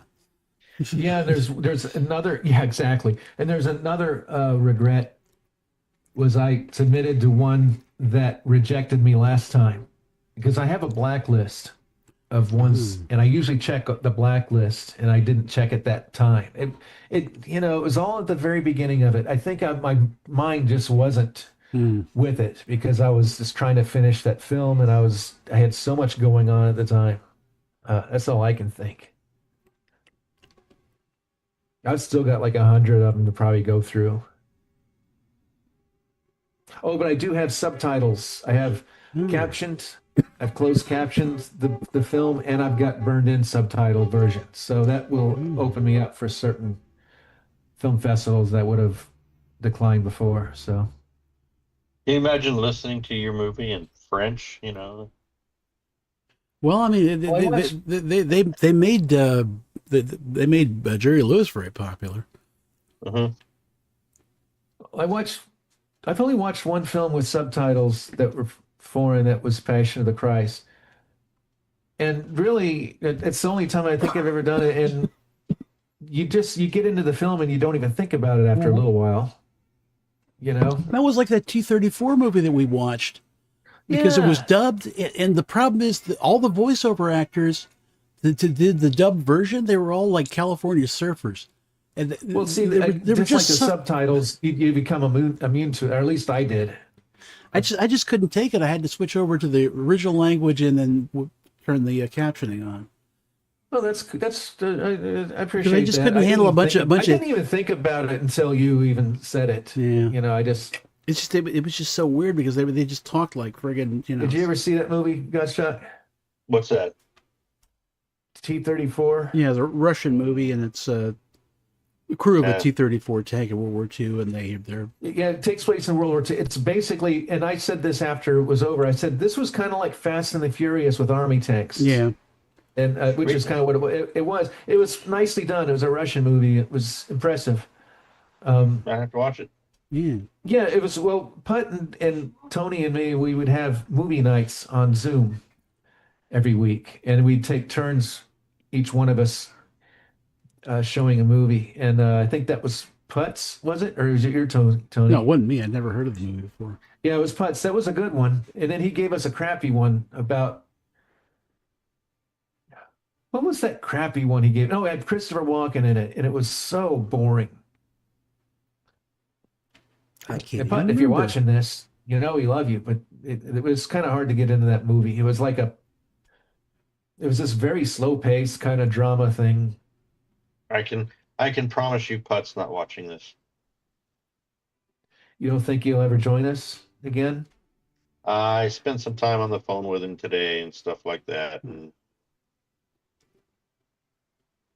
I'm actually going to see him next week. So Oh, okay. Well, that's good. if I'm going, I have plans to go see him next week. Let's put it that way. Yeah, I was telling, I don't know if you heard what I was saying with Tony a little while ago.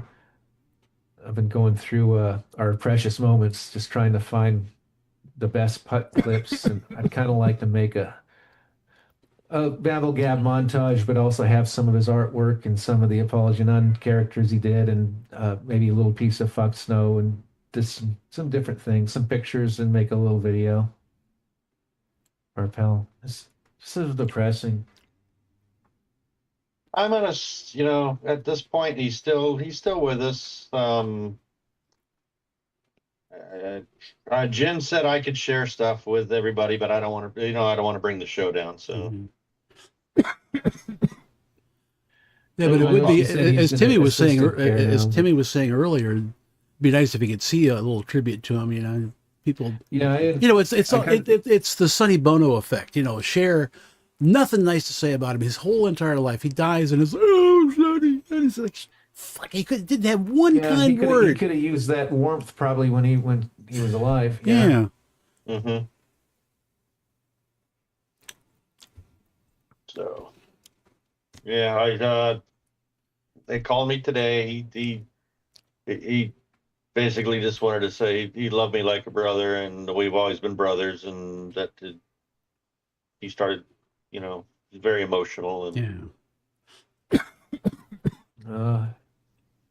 so. Well, I'm glad you're going to go up to see him. Yeah. Yep. It's only a 6.5-hour drive from here, so.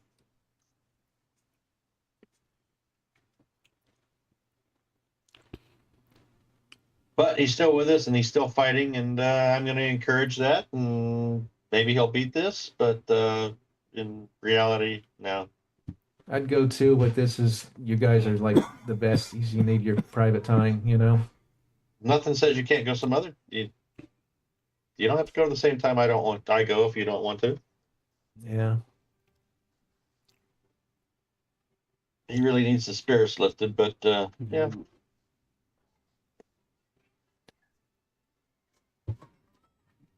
Actually, I was going to mention that. I said we need to start thinking about maybe putting together a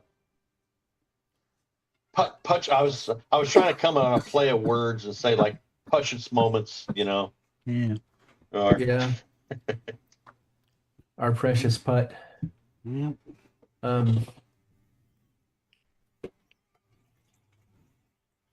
Anything in chat? Just you. No. So none of our regular followers are following us tonight. No, they usually come in later, but it is kind of getting later, so I don't know. But yeah, I think why don't we do this? Start at 7 next week. Well, I'll be here. I'll probably be there right at 7. So it's okay. I don't usually get home till like 6:15 or so, and then I eat dinner and take a shower. Well, I haven't taken a shower yet, but we really need to find somebody else, probably. What do we want? You know what? We almost need like a band and have auditions instead of just saying, "Oh, join us," and we need to look for somebody that'll add some creativity and some, I would love to, but it's a matter of finding people that want to give us the time, Yeah. I mean, when I thought we had Steve, we could have probably pulled it together, but it's not going to happen. It looks like so. Trying to. I haven't even seen or heard from him. I've gone to 2 of his shows so far, but No, well, let's quit dwelling on the downtrodden and Eh. let's see. Today I learned, that I mean, this is pretty simple. A lot of the stuff I already know. It's like a group of crows is called a murder. Yep. So Yeah, we do. that's what I'm What? saying.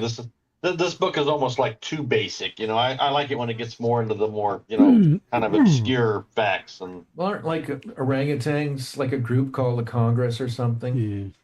stuff like that. Or a Yeah, troop. yeah. That I think it is a troop. Yeah, What? the orangutans. It's called a troop. I think. Well, there are ones that are called the Congress. Look it up. I mean, I'm serious. Well, maybe baboons. Okay. Only if you get 99 of them.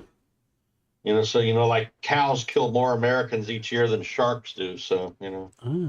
Well, yeah, that's pretty much a given. red Cows meat weigh kills a lot. people every They weigh day. like thousands of pounds. Those things. Yeah. See, Really got to see, be and careful. and I'm thinking just red meat, kills a lot of people with heart disease every day. So Yeah, we were talking. That was one of our discussions. Was me getting pure stevia off Amazon.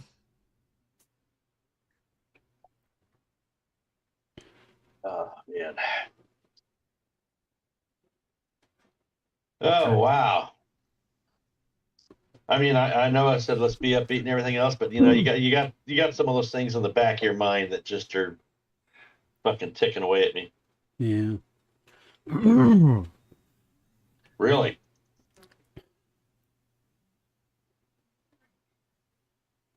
Is that you guys or are my headphones going bad? Something, and you're talking to yourself. Oh, Hey, okay. Wendy Lou. Oh, what do we got? Hi. Hi, Wendy. Hi, Wendy Lou. How do you do? And I'm gonna get a real quick pit stop, and I'll be right back, and I'll be full of gumption. Okay. Woohoo! Yay. They ought to sell that. Oh, what did I forget to do? You follow. No, stop that. Follow host video order. Okay, there we go. So now we're up on top.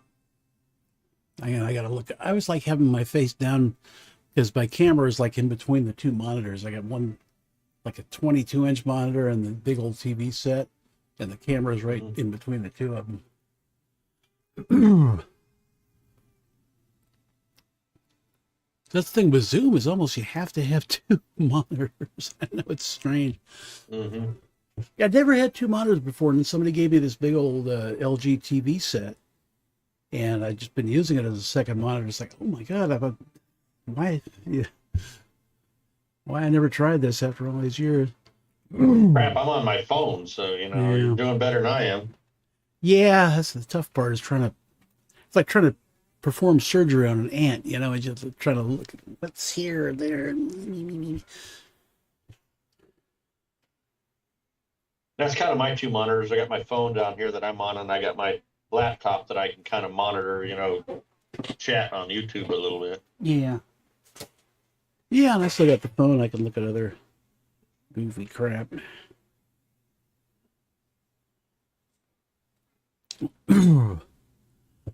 These old travel logs. Oh, let's go see all this dirt. Okay.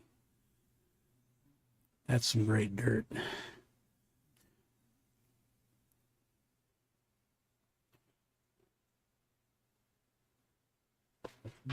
Shoshone Canyon. Please don't. Okay, I won't. Big old sign just says please don't. Then there's a bunch of like text at the bottom, but mostly just says please don't. I'm already signed in. Yeah, Wendy. What happened? Wendy, we're considering going back to the old start time, which is whatever time it is over there in that mythical land called back east, but it would be 4:00 out here.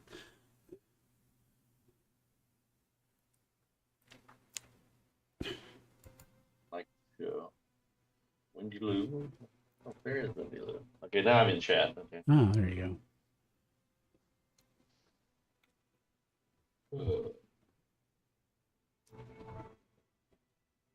Problem is my feed on my computer from my phone is like 15 seconds behind, you know, so. Ah. I wonder if I can. Be nice to have someone on here younger. Good luck with that. Why? I There are actually people that are like below 60 in this world. guess. I don't know. I don't know if I guess good luck finding ones that'll want to hang with us people. That's probably true. That's the thing. When I was a kid, I always got along better with like old people than with people my own age. But then I was weird. I do, but you know, it's kind of nice having Neb on, you know, for like the Transforma crowd because people can identify a little more. Yeah. It's like Hee Haw, you know. You had all these kind of old guys, but then you had that pretty blonde chick. You Yeah. kind of need to have somebody that's Yeah, we should get a pretty blonde chick. him Yeah. for it. That's fine. I mean, they had Goldie Hawn on, you know, laughing, so. She says, I think that is 7 p.m. We are in our busy time at work, so some nights I work until 6:30 or 7. Well, we're looking at changing back to 7, like the old time next week, since Scott Shot can only join us at 7. Tony and I, you know, it was okay when we'd have 3 of us here, Yeah. like Putt or Steve to hold us down until Gottschalk got here. But since we're not having that, we might as well just start at 7 again. And it seemed like we had more Transforma people when we were doing it later. Hmm. There were some Transforma regulars that I miss.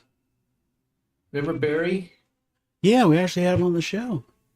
Couple times, and then one show he said he was going to sign off so he could drink and walk around outside, and we never heard from him again.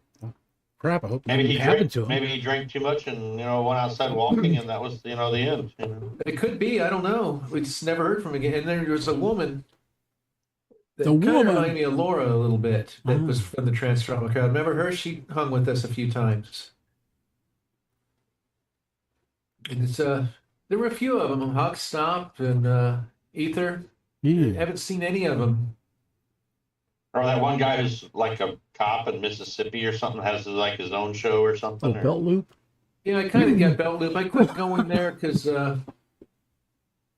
their show was even more boring than ours, and I would say things in chat, and he would just they would ignore the chatters, Ooh. and so I just felt like, yeah, he's a nice guy, and hopefully we'll cross paths again. But it wasn't really worth patroning the show. I don't have time to patronize other people's shows. So I don't like being What? patronizing. I listen to Steve's show in the morning when I can. I watch TV on when I can. I think I'm kind of done with Steve's show. If he's not going to support us, there's no sense. The music's good. So Well, no, it's not.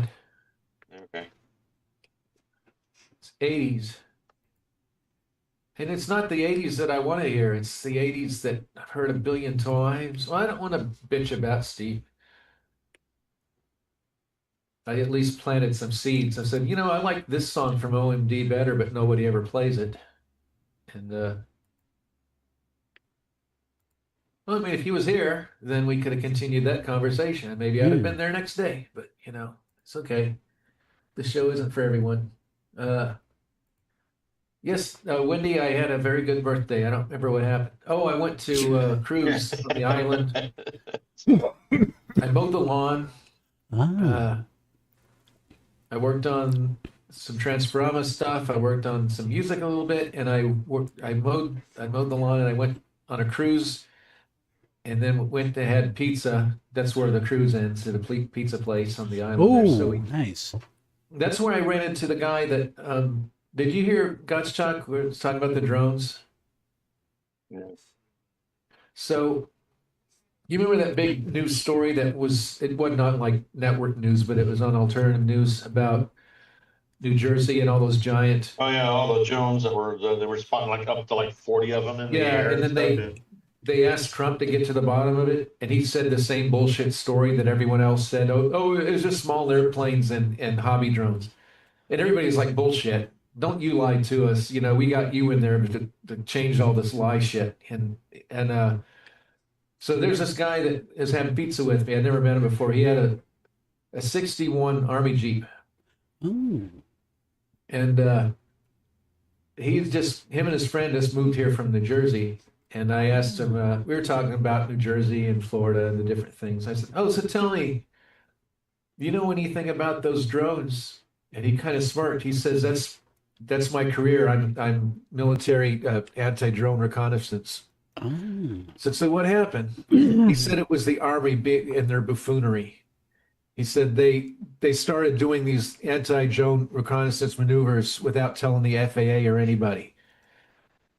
And he started talking about this military stuff and what pissed him off and why he's not doing that anymore there and all this other stuff. And he started going way into the weeds, and he kept apologizing to me, saying, you know, I'm sorry, I don't mean to fill your head with all this stuff, but he couldn't stop. He was so passionate about it. And he went into all these details about, like, if Iran has a drone attack, we could develop a drone to, you know, to fight it. But if it has like a different language, like French or this and that, we'd have to like go to Lockheed Martin and pay them another $1 billion to, you know, upgrade to that language and all this other stuff.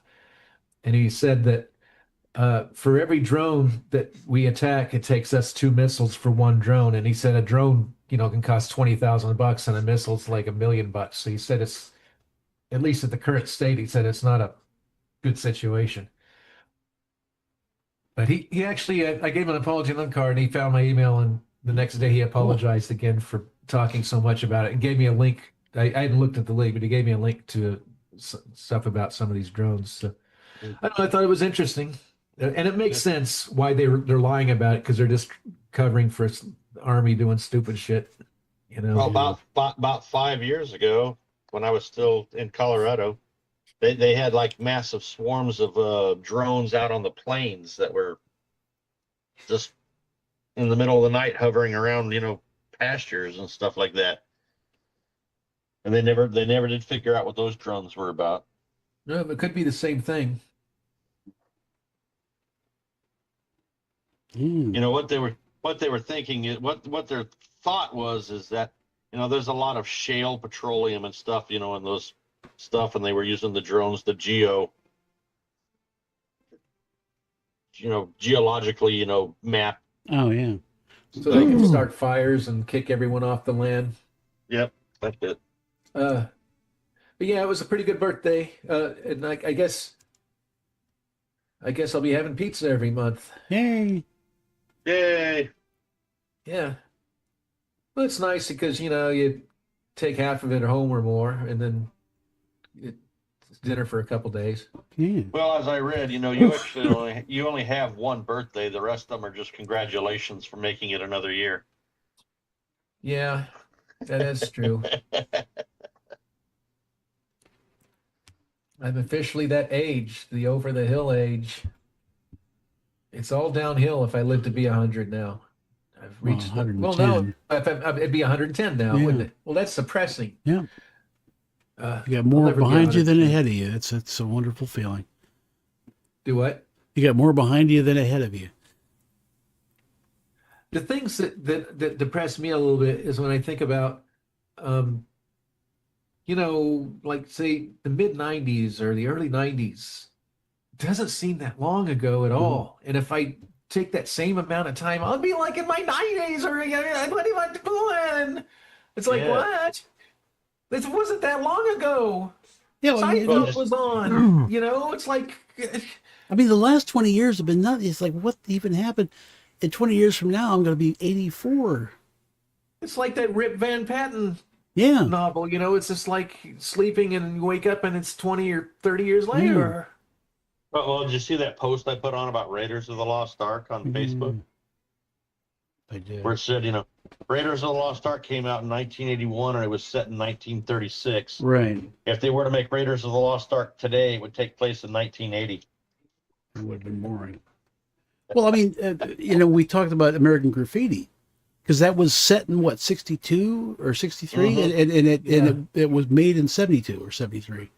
So it was Yeah, just barely 10 73. years in the past, and so much had changed. And then now, who would make a movie about 20 friggin' 16? Yeah, well, 2015. let's dissect it a little bit, though. What really changed in American graffiti between 62 and 73? The cars didn't have tail fins anymore. The women didn't have poodle skirts. Their hairstyles were different. Music was different. Music was That's different, about it. People well, still no, cruise down it. they did, but the general attitude was in the early 60s was super optimistic, and that had already burnt out by the end of the 60s. Yeah, the Vietnam Kennedy and War the kind of Vietnam, burned yeah. up. Yeah, the Vietnam War had a hell of a lot to do with it too, Yeah, because it wasn't that's even on true. the You know, and the radar. kids, they worry about having to be drafted and Yeah. stuff. I mean, they even say, look at the movies from the late '60s through the mid '70s, and how just depressing the movies were. Even at that time.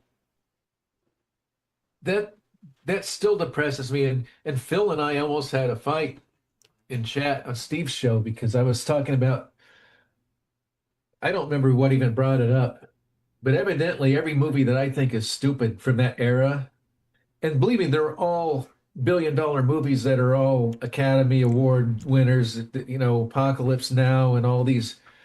But to me, it's just like I hate those kind of movies. I hate those depressing. They're just gray and depressing, and I I don't care. One Flew Over the Cuckoo's Nest and stuff. It's just like I like cheery movies, and you're right. When they lifted that code in the '60s, they just tried to make up for lost time by making movies dirty and sleazy and depressing and gray.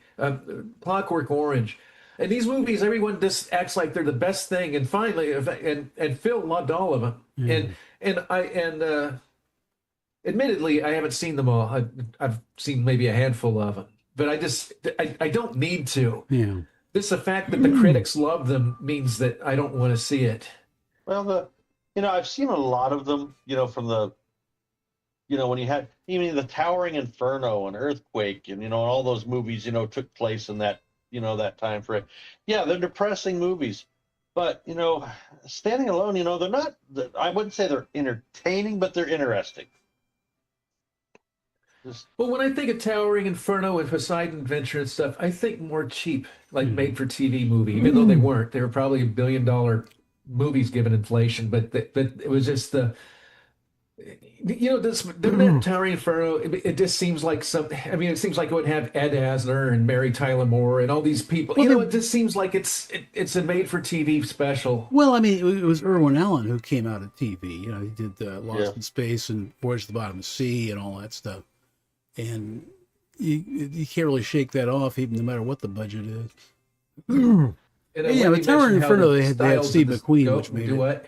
Well, Towering Inferno had Steve McQueen in it, which helped a lot. I think Paul Newman was in it. O.J. Simpson was in it. So he started the fire. He's-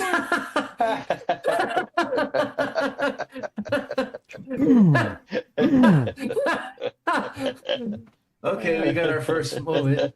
Hour and 40 minutes in. Darren, he had a problem with those, and he had a problem with those movies because they would show people shopping and stuff for 2 hours before the actual thing would happen. Well, you got to set, here's the normal world that's about to get thrown in the toilet. It's, okay, we know. But Wendy, styles of music from the beginning of the beginning of the 60s, rock and roll was, for kids. It was strictly kid stuff. It was not made for adults at all. That's why everybody was singing about, oh, she's 16 or you're. I'm so young and you're so old. What a song lyric that is. God, and then by 69, 70, it was all like super serious, even though it was still dumb as shit. Whoa. Yeah, the singer-songwriters started getting their thing. But the thing is just like the movies, there were certain bands that thought they needed to be more serious. Yeah. And one of the victims of that was the Turtles. Because in '67, they were on top of the world with Happy Together. people, because they were goofy little, doughy Yeah. kind of looking guys, and they were just fun and happy together. And and I love the Turtles. They're one of my favorite bands. Yeah. But they were.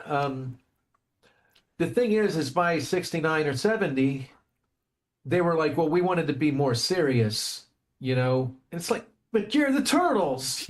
People don't buy a Turtles album for serious, and it ended up kind of ruining them. And then they joined Zappa, and then that just, oh shit, what are you going to do now?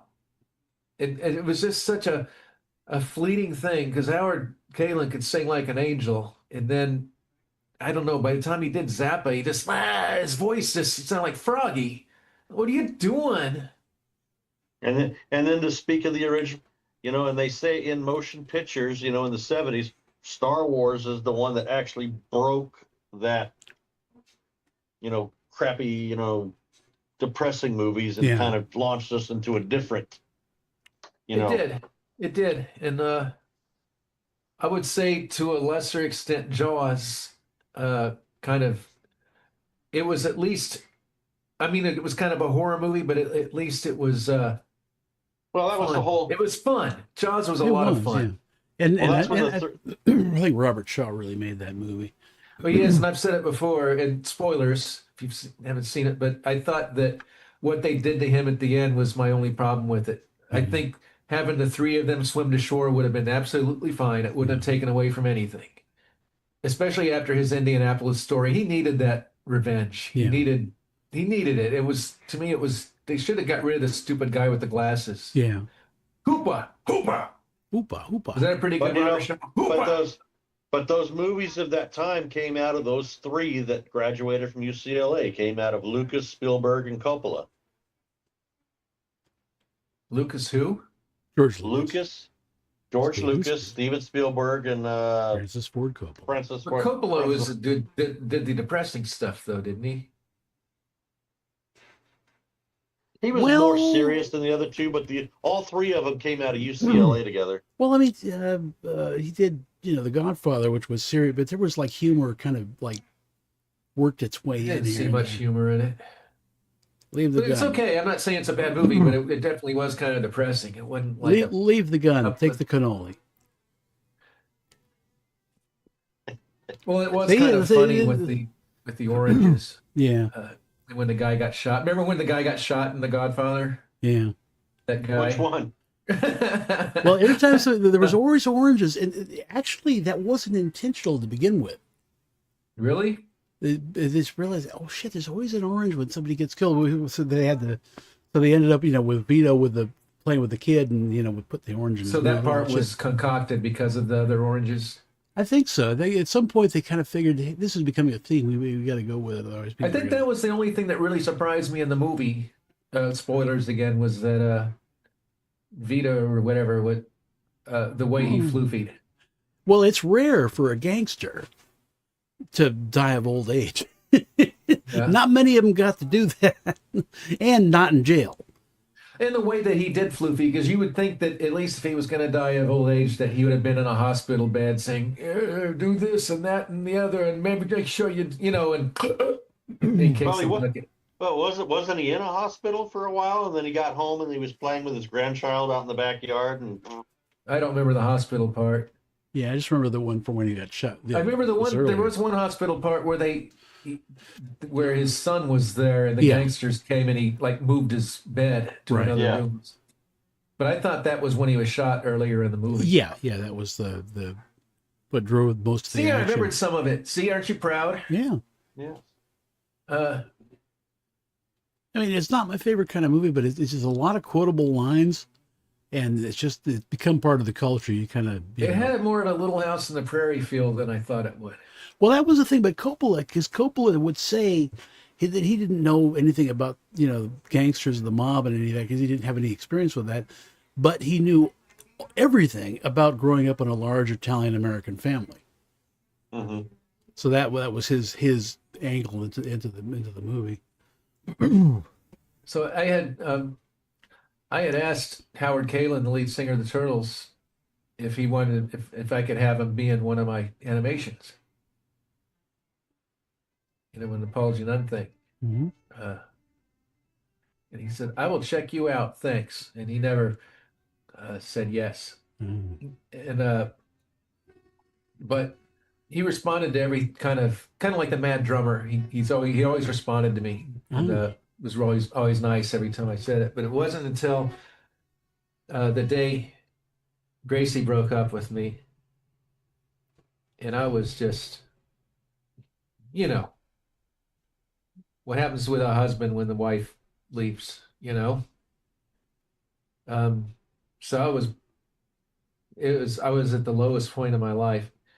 So I'm like, I wanted him to see Saturdalia because the Turtles were my heroes, you know, and but I didn't have the nerve to ask him. So I'm like, well, shit, what else could, I can't get any lower. So I Yeah. just went ahead and messaged him on Messenger and just told him, that this movie I just got through making, and I thought it kind of reminded me a little of the Turtles in the '60s vibe, and that he might find it groovy. And it was the second or the third day that he responded and said, he said, your movie's beautiful and funny too. He said, good luck making zillions with this. He said, it must have taken you hundreds of hours to make. And I was no longer unhappy. That brought me out of my stupor. Oh, yeah. It was just like, I needed that more than anything in the world. God gave me that email, because really I was fine after that. Then it kind of I just started to recover. So that was pretty good. It was a far out movie, Timmy. Did you ever see it, Saturdalia? No, I want your newest one. Oh, you said you were going to talk about it. Yeah. I finally watched it. Now it's 2 weeks old. I remember the restaurant spinning around, and that was funny. The two security guardmen made me laugh a little bit.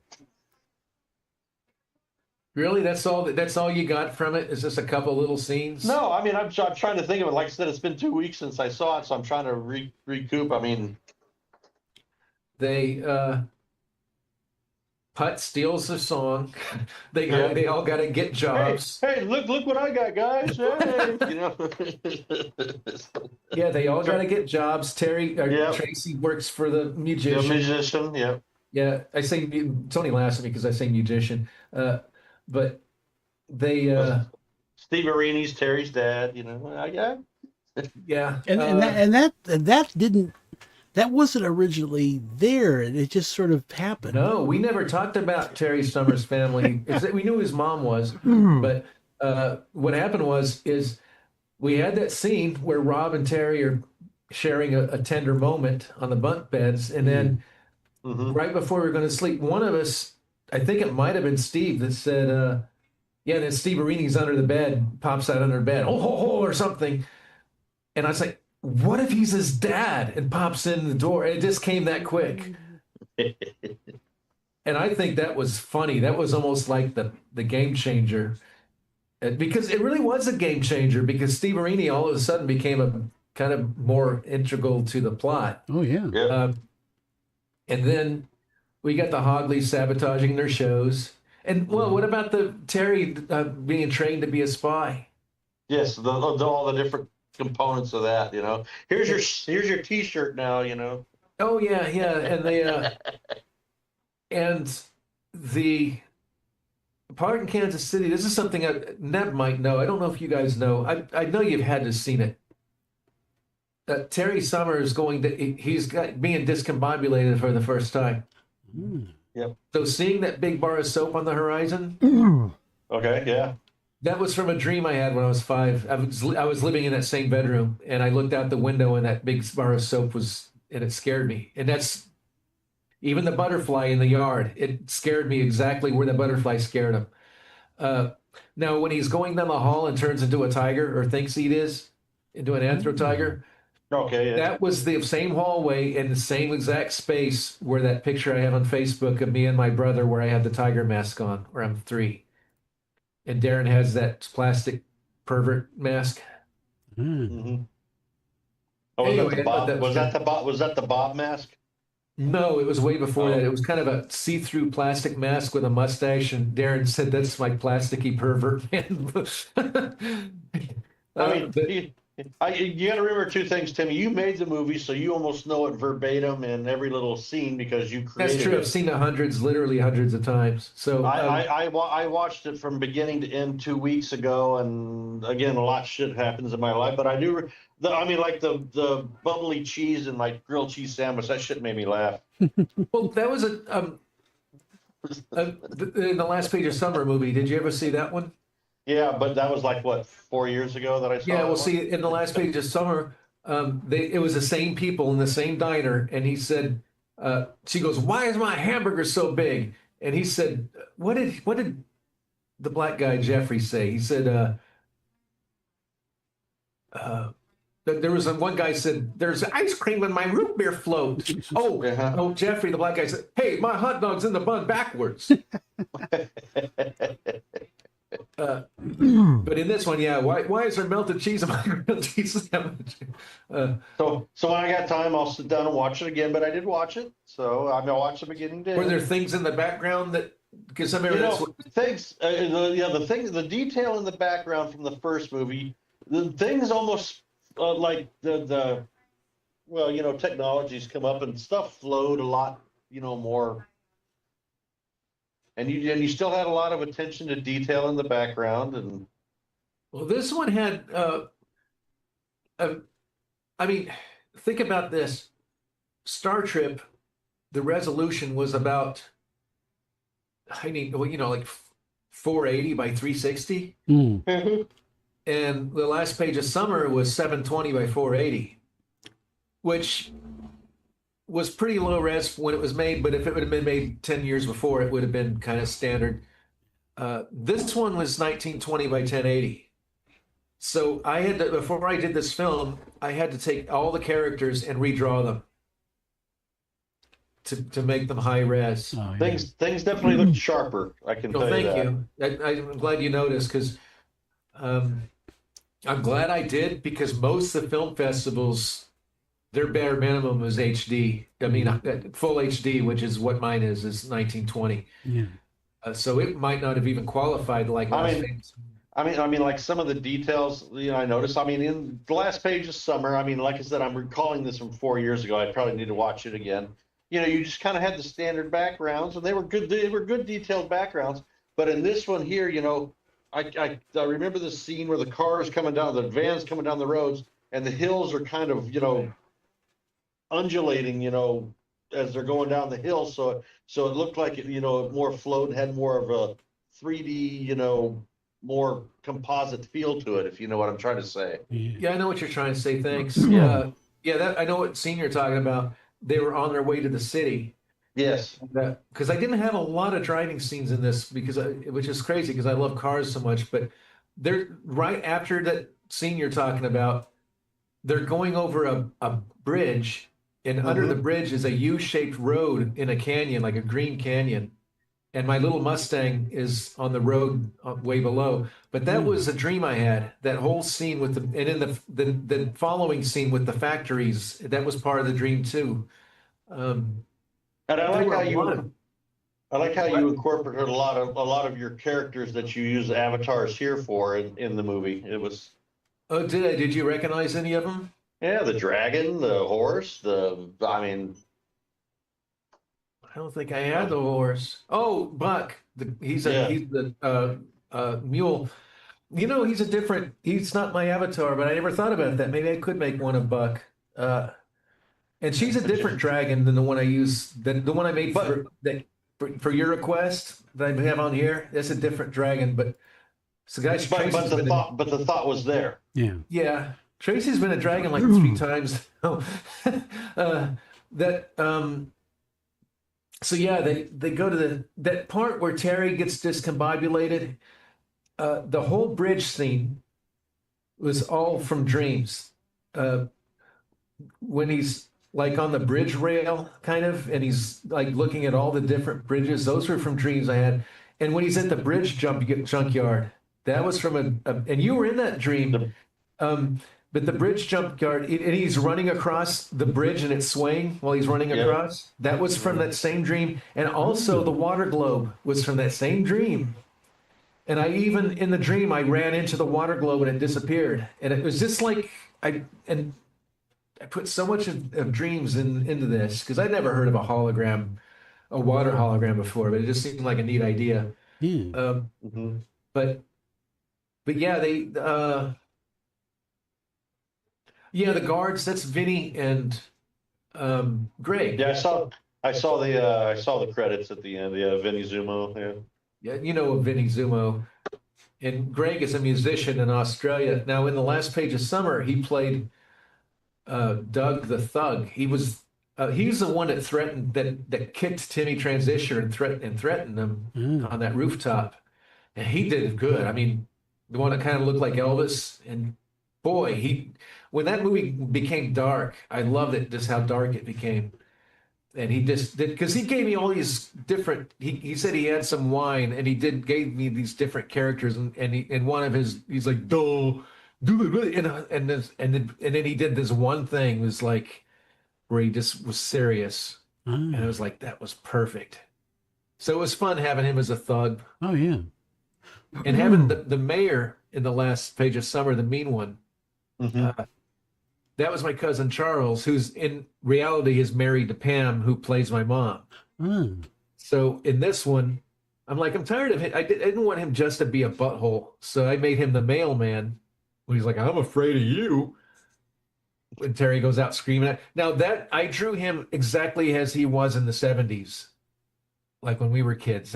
I actually found a picture of him and just drew him as he was then. So that was neat having him there. But it's kind of awkward now that if I show this to them, that Pam will be married to Steve Barini and that they're hugging each other at the end. It's kind of a little weird.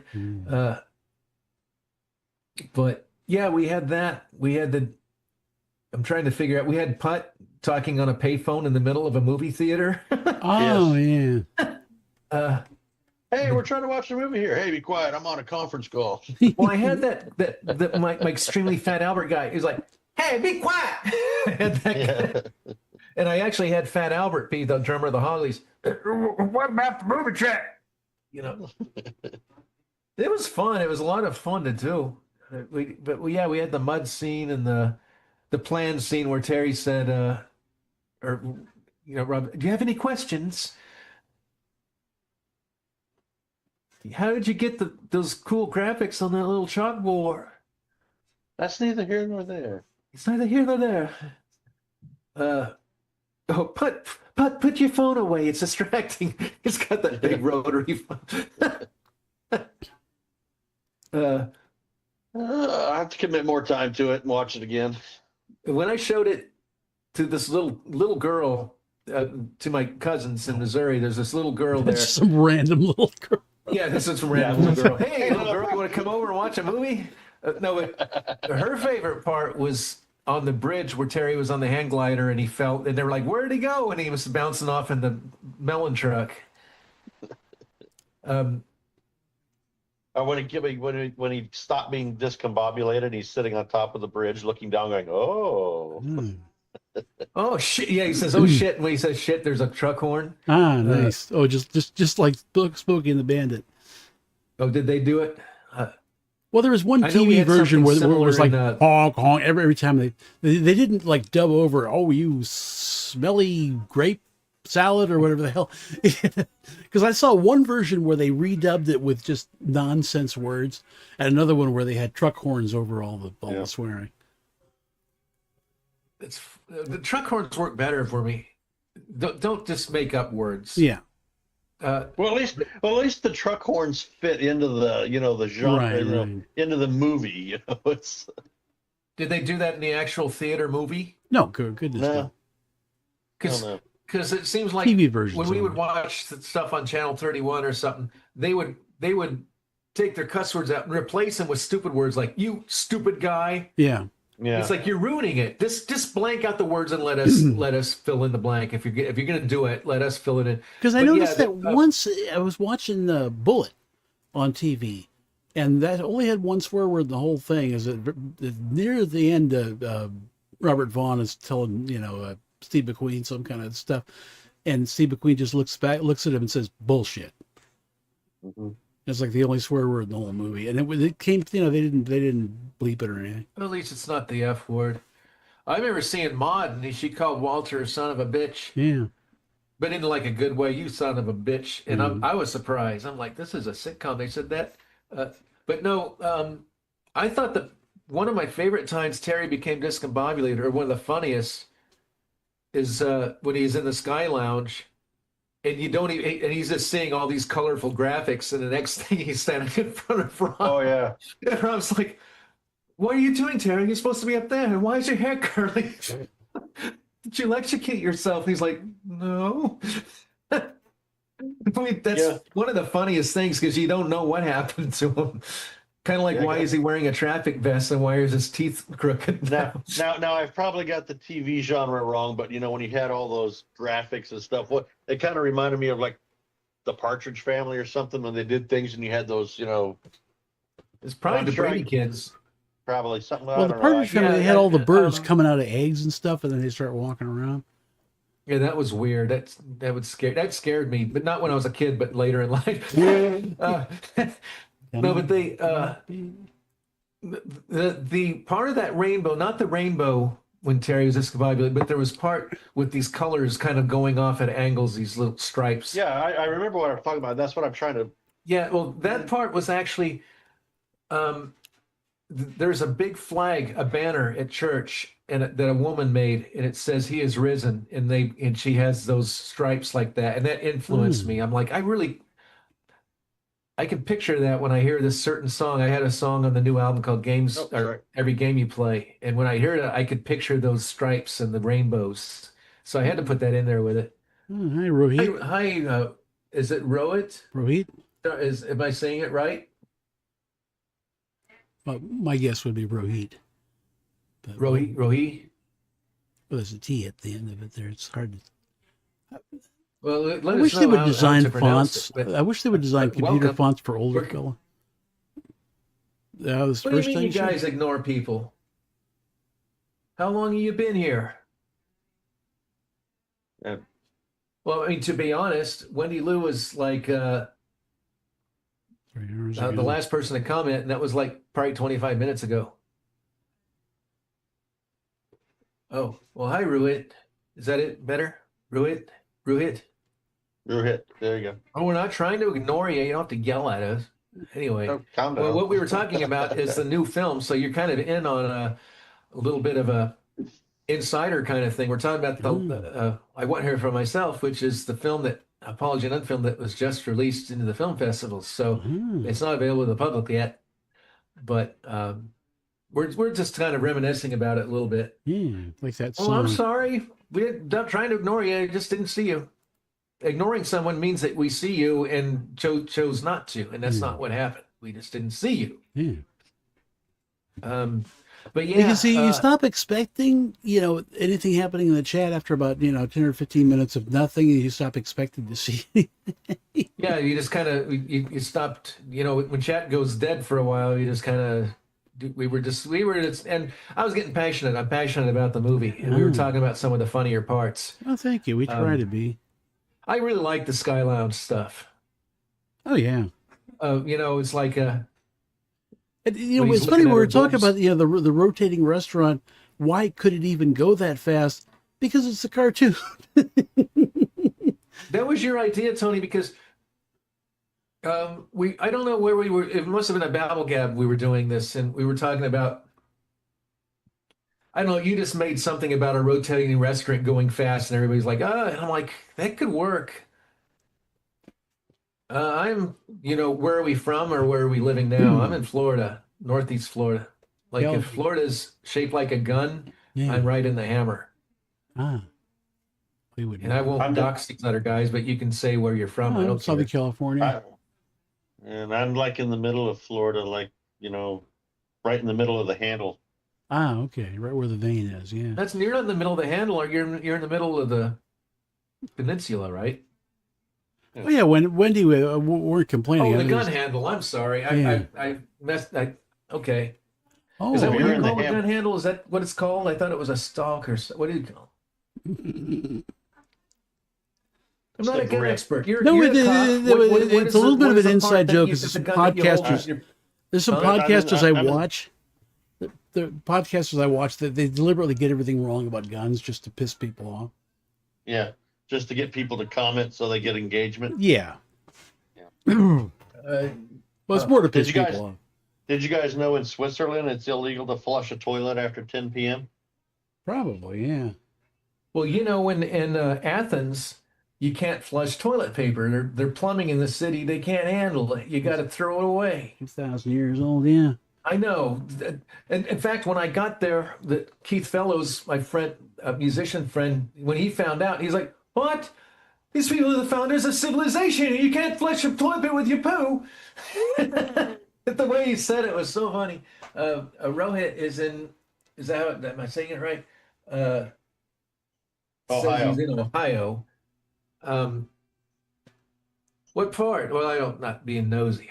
But I went through Ohio a couple times. Hmm. It's that way all over Greece, yeah. I think it was like that in Russia 2 years ago. Because the plumbing it just hadn't been updated. There was in something on Facebook or somewhere they were making fun of America because we didn't have enough trains or something, saying that we're so uh, archaic and this. And I'm like, you can't even flush toilet paper with your poo in one of your countries. So shut up. You still make cars, and you've got a country that still makes cars out of cardboard. Huh? Trabants. That's East Germany, and that doesn't exist anymore. I said you've got a country that still makes cars out of okay. cardboard. It was some kind of weird resin. I've never been able to figure out exactly what it was, but it's I think actually it was like some kind of biodegradable. compressed cardboard. It's some kind of weird. so, actually, Henry Ford wanted to make cars out of soybeans. That doesn't surprise me. I would hate to lick a Trabant because did you ever put your tongue on cardboard? It's a terrible feeling. That's why Yeah. those stupid paper straws didn't make it. We used to have paper straws when I was a kid. And he But said, they weren't "Well, cardboard. really, They we were use like jet, no paper."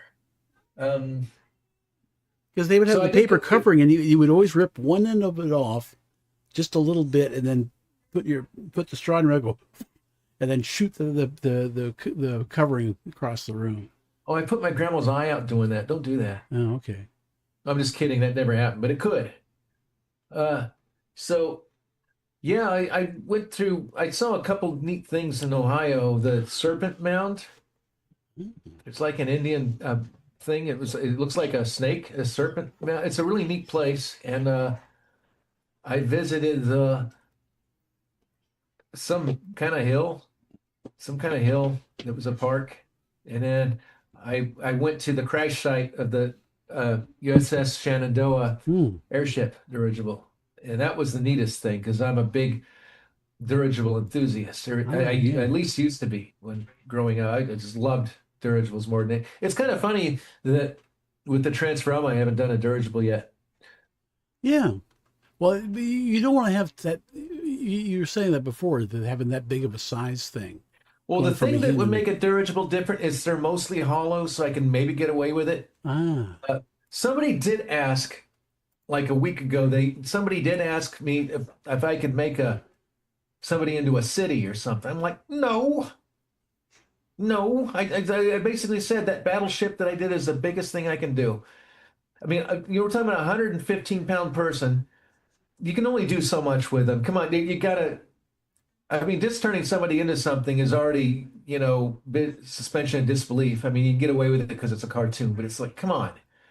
I'm not going to make it, because then where does it end? Make someone into a mountain or a planet or a galaxy? Oh, Where yeah. does it end? So you gotta have some limits. But I think a dirigible not a big one like the Hindenburg, but maybe a smaller one like the Akron. Not that that's not small. Like maybe like the R100. Yeah. None of them are small, but well, like the battleship I did, it wasn't a big battleship. It was maybe 100, 200 foot. Um, And even then, I explained it by saying she had really no innards. It wasn't like a actual usable battleship. Hmm. Yeah, Greece, they can have their toilet paper. Well, no, Yeah. no, I liked that place. I don't want to diss them. But what a way to live. Could you imagine that? You have to Well, eat in the France, toilet they got paper instead of flush it. yeah, there you go. Well, in France, they got the thing next to the toilet that shoots water all over your rear end. Oh, that's nasty too. They at least if they had soap with it, it would be okay.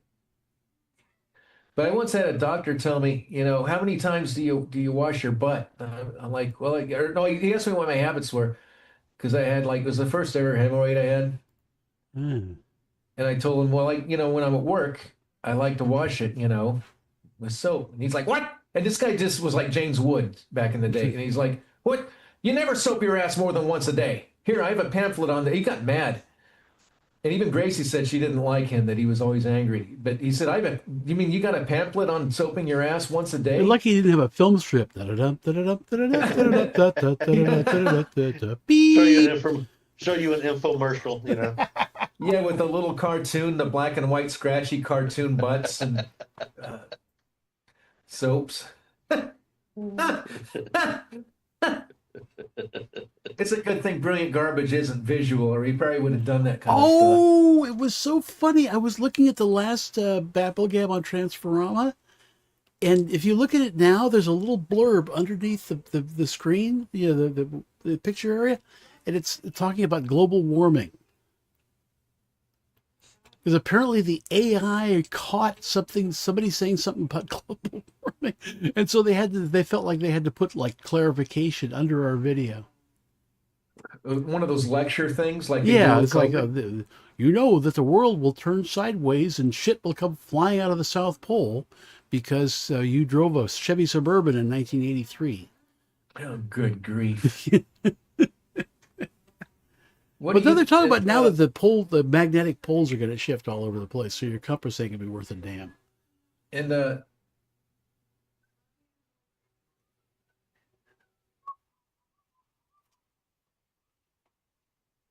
And Ruhi, we tell this to newcomers that our Gottschalk here with the Twinkies behind him and all that. He's on South Park. Oh yeah, Yeah. Yeah, that's no, he was kind of not one of his Officer claim to fame. Brady. He's actually He the was police chief of South yeah, Park, he's the chief. and they actually had to put his likeness on one of their characters. So But they didn't have you voice it though. That's kind of they should have had you Yeah. voice it. I think they only Well- do like Hollywood Union people for that. A lot of the characters in that show are actually based on real people, and a lot of the incidents that they do are based on things that have happened up there. I mean, they had that one episode where they had cow days. Well, we had what was called burro days, which was about burros. So it was kind of the Hmm. Well, I know they had one. I don't watch the show because I'm offended by Oh, it. hi, Laura. Hi, Laura. But there was one episode where it was about Casa Bonita. Oh crap! Look at that. I So put for- my hand up, and then there's a little whoops. Oh, Well, it thinks I'm that was raising. like Oh, for magic. You God's changed our sake! position. Oh boy, talk about AI. Now you permanently have a hand for the rest of the BabbleGab. Oh, shoot. No, there's a little thing that says lower hand, but then you can try. So yeah, the South Park had a show about Casa Bonita. Now Casa Bonita is the west side of downtown Denver. It's on West Colfax. Colfax is the biggest boulevard in the world. the longest continuous, whatever they call it in the United States. Yeah, and it splits Denver all the way down the middle like a butt crack. And I lived right on the bottom end of it, Oh, good. like where the tank area. That's like where it almost turns into Kansas. That's where I went to school God, and where you we don't want to do lived. that. And but on the I didn't think I'd say "but" so many times in one. But you like saying Anyway, butt. You like but butts. anyway, and you Casa can't Bonita lie. is. Well, Casa Bonita, do what, Sony? You like butts, and you can't lie. Well, that's right, but we need them. Everybody needs them. But Casa Bonita was, at least at the time, the biggest restaurant in the world. And they actually had a cliff diver in the restaurant. and I just never forget it. It was like a wonderland for kids Mm. and adults, I guess. I mean, it wasn't really a playground, but it was just something that was so crazy. It was a novelty restaurant. Very novelty, but for a kid, it was quite a thing. Mhm. And Didn't I don't know. That's all I had to say Well, about didn't it. I don't know if Trey it's still Parker around and, anymore. and Matt Stone try to buy it? They did buy it. They did buy it, or they tried to Who make did? it work. Trey Parker and Matt Stone, who did South Park. They actually bought it and reopened the restaurant. Was it a success, or did they mess it up? It's still open, but you've got to you got to do reservations for everything now. You just can't go in and walk into it anymore. Really? Oh, I okay. mean, back then they just kind of had mediocre Mexican food. It was like a buffet. Well, if it's still open, that's saying something, because restaurants usually crash and burn. I've had Well, very few of it them. was closed. It was closed down for like 5 years. Yeah. I mean, before they bought it and remodeled it and reopened it back up. But why Like I does the said, biggest restaurant in the world need reservations? Because they only have 2 people working there. Oh, well, yeah, that's like anything. Yeah, I don't think they're open 7 days a week. I think they're open like Friday, Saturday, Sunday, and I guess that makes sense. I always thought it would be cool if they had made the Brady House like a B&B and had this reservations. Yeah, but there's no toilet. That You way can't there's really. not like billions of people there, but there's still a way for people to actually see it and experience it. But there's no toilet, so it wouldn't work. California is terrible for zoning, I'm pretty sure. Everybody is. Yeah. well, as we talked about before on the show, the inside of the house doesn't match the outside of the house. Just Well, No, it but does they now. made They it- kind of they made it shoehorn it all match. in there. Well, they made it work. Well, it is. It's like a Christmas Story. They did the same thing. The guy bought the Christmas Story house and then made the interior match the movie as best as they could, because obviously Well, somebody asked me on Movie Chat, because when I kind of because I broke the news on Movie Chat that it was up for sale and the link to the pictures, and they were like, "Well, how did they? It's a 1-story house. How did they do that?" And I said, "All I can think is they dug it out to make that great room area sunken, to give it that 2-story thing, because then it makes it more of a split level." And Laura, I think from next week on, we're going to go back to 7 p.m.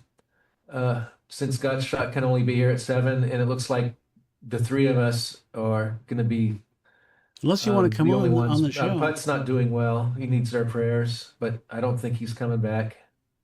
So we got to have kind of a. Unless you want to be on the show, Wendy or Laura. You want to be on the show? We're trying to figure out maybe a possible recruit, because it's nice to have 4 squares. Yeah. Because otherwise it's kind of weird. Because sometimes they'll pop. You'll get the single on the top and the 2 on the bottom, and then it'll flip.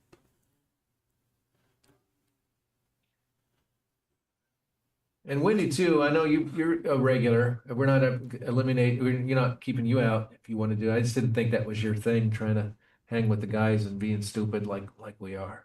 Yeah. Yeah, Laura. And let's try to get so- Yeah. Gottschalk's gonna go up and visit him soon. very soon, because it's. Yeah, he's kind of not doing well. I mean, Well, Laura, she's Laura, gotta- it doesn't matter that you're not a boy. Yeah, had it's this- not like we had Molly on our show. You might have seen our she's in our circle, and she's really full of piss and vinegar. She Hey, outruns us. maybe but she's yeah, talking it's- about. Maybe she's technically not talking about the right equipment. Not Yeah, I was making the American joke. You see, Well, what was she talking and about? and Gottschalk is on a phone. Oh, that! Oh, On a phone or a toaster oven.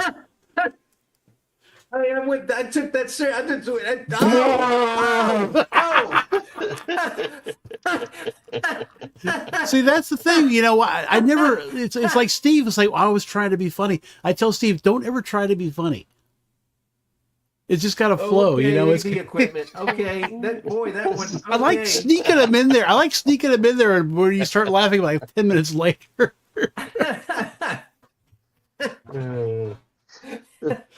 No, Putt. I guess we can say this. It's not really. Yeah, well, Jen allowed me to share.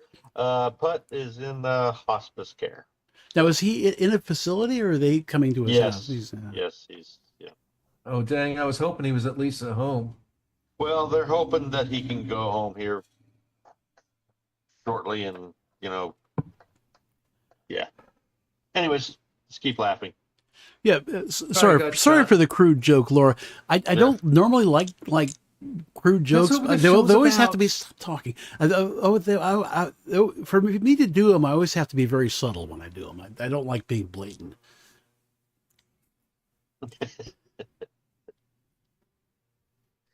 Yeah, it was funny. You got to figure, Gottschalk and Putt were best friends since they're in school, middle school and stuff. So maybe Yeah. before that. Probably since they were zygotes. He didn't move. He didn't move to Colorado till our 7th grade year. So Oh. that's when I first met him. So Yeah, and I knew of him because Darren basically had a bromance with, like a man crush on him. That's all he would talk about. He'd go, Putt did this and Putt that. But I mean, he just idolized him. And well, everybody had a bromance with Putt. So Putt, I don't think you would know it and I'm not dissing Putt in any way on our show, but when he was a teenager, he was like he was like the teen idol. He was good looking. He was he smart. looked like Paul McCartney. He did. He looked like Paul McCartney, and he was. I was impressed with him. I mean, just if he acknowledged me, I'm like, wow, Putt, so it's cool getting to know him later in life because I only met him a handful of times in my school days. He would, it'd be Thanksgiving and he'd come over to our house and just to stink up our bathroom, and then he'd leave and like, don't go in there. And then I'm kidding about that. But no, I really didn't see him a whole lot. Darren had his Dungeons and Dragons pals, and I wasn't really into it. But like you, Gottschalk, it's kind of like I didn't have any friends then, so you guys were my friends, Darren's pals. So I'll tell you what. Colorado. Even Putt wasn't really into Dungeons and Dragons. Really? No, that was What more. happened? That was more a me, Mark Whitaker, and Darren thing. Oh, maybe that's Putt why I got- didn't see Putt so much because Yeah. I saw you guys more because you were over playing that. Putt was more of an artist, and because Yeah. I guess most of Darren's stories about Putt were in art classes and stuff. So, Because Putt and Dave and Gottschalk are born the same year, and Timmy's 3 years younger. Just to kind of give us some context. So yeah, Me- 2.5 years. 2.5 years. Putt and I are literally like 3 weeks apart. When were you born? November 4th, and your brother's born December 7th, and Putt's November born, 7th. You're only yeah. 3 days apart. No, but I'm talking about Putt, and the Putt was born October 16th. All of 67. They're 2.5 years older than me. But they didn't beat me up like Darren did. Not all the time. They did sometimes, just on Saturdays. That's where And- Roger Waters got that, beat to a pulp on a Saturday night lyric in his wall song. Well, see, there for a while we tried to come over and take Darren out of the house on Saturday night, so we were hoping he didn't get beat too bad, So Yeah, I know. Well, thank you. I appreciate that. A hell of a time. The only thing I remember about Timmy in high school, when I was in high school, is he had a ant farm and all the ants were dead. So They don't live very long. I went through like 2 cents of ants. It's like I bought the ants, they come in the mail and then they dig for a while and then they die. And then, you kind of get new sand and new ants and then they die. It's like, well, shit, this isn't very fun. well, they didn't give you a queen. They didn't like reproduce themselves. No, and you don't give you a queen. They just give you the ants and they do their thing. Well, You they probably might get, I can't imagine they'd give you a queen, would they? Well, if they want they want the thing to survive, you They, kind of need. they just dig for a while and then they die. It's they like only the live Shakers, couple weeks. the Shaker community that up in wherever the hell they're from, they make chairs and stuff, and they're all celibate. They take a vow of celibacy, so there's no, but there's still a community, but they have to like bring people in because they don't have offspring. yeah, I had an ant farm too, but my ants lived for a long time. But that's because we had a carpenter ant nest out in the backyard. So anytime the ants started getting low, I'd go out there and catch a few more and throw them in there. Well, there you go. Well, now, Josh, and this is when I was in my 30s. Josh he bought an ant farm and ordered the ants. They like get shipped from California. And they moved to Alabama because we were kind of in turmoil and moving, halfway moving. And I was holding down the house, holding down the fort. And his ants came in the mail. And you got to put them in the fridge. It's a test tube full of ants, and you put them in the fridge to wake them up. So basically, I had another ant farm, and I got it all going and got the ants going and did everything I was supposed to do. But like always, a couple of weeks they start dying out. So what I did is when we started getting to a low number of ants, just a small handful, I decided to give them be really, really good to them. So I put the ant farm in a big box on the dining room table, and I had their tube because this was a more advanced ant farm with tubes and things.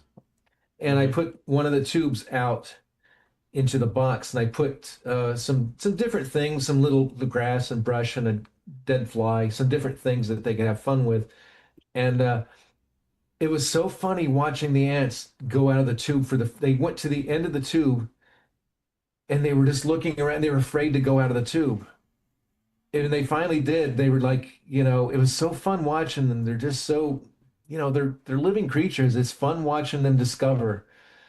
And they enjoyed the box and enjoyed everything. And then I think by the time Josh got back, there was like one ant left, and he called it Enoch because it was the last surviving one, Well, in reality, individual ants only live a couple weeks. They don't, that's. Well, something like me, a dragonfly, I live like a season at least. And Laura said she'd keep putting her thoughts, and she laughed. It's all good. That was pretty funny. But yeah, we are looking for a new recruit, though. I mean, Tony and I can't hold down this show. Yeah. And Gottschalk's only on his we phone. talking about tail fins and stuff. So we don't. I mean, when are you off to Missouri there, Timmy? Well, Darren derailed my plans because he's supposed to close on his house he's supposed to be out of Dodge July 8th if everything goes through. If nobody backs out and if everyone gets approved, he says he's out of there the 8th. So it's like a couple of weeks. So that kind of changed my plans. So it's going to be, I'm looking either way. I'm looking at the second half of July. Okay. At least if Darren does come here, I want to at least hang out with him for a few days,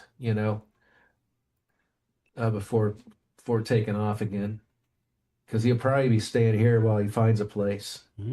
Well, you probably have to move all his furniture in the house for him. So I don't mind as long as he tells me that. As long as he says, "Hey, Timmy, do you want to come over for a pizza?" Sure. I go, there's a moving van. There you go. I'll just unload it. And then he's eating the pizza with his new girlfriend. That's how it would be. Didn't he have you install a toilet or some damn thing? That's me. not stuff. Oh. yeah. We all have our stories. I went over to his house. Me and the wife went over to his house for a barbecue one time. And he goes, "Hey, we need to go to Home Depot." Okay. This is when he lived up in Bailey. And you don't know, but it's about a 30-minute, what'd you say, about 30-minute drive down to Home Depot there off of 470. It's way in the mountains. Yeah. Came back up. He takes off and goes somewhere. Yeah, we need to install this toilet. Okay. And didn't you say you did that the whole time? Yep. And he did, and putt. He did that. The putt. He said it was about him moving, can help him move, and so he. And then he left one. Go ahead. I don't know what he had Putt doing, or him and Michelle were left moving stuff in, and he took off to go buy goats or something. Yeah, he went with his brother-in-law to buy goats and made Michelle and Putt unload the entire truck. And basically when Darren got back, he was like, and Putt and they'd been working all day, and Darren didn't do a gosh damn thing, and he goes like, "Oh, okay, you want to watch some movies?" And Putt basically told him to fuck off and left. Well, who had the trailer disappear?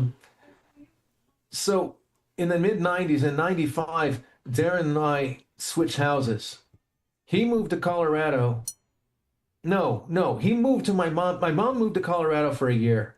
Darren moved into my mom's house, and I moved into Darren's trailer on the other side of town. And I don't know why we did this, but this is what we did.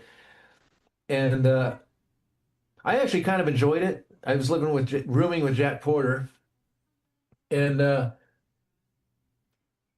Darren's kids were it was maniacal. I'm trying to find the right word. They took my mom's beautiful mid-century dinette set and they took knives and gashed out the chairs.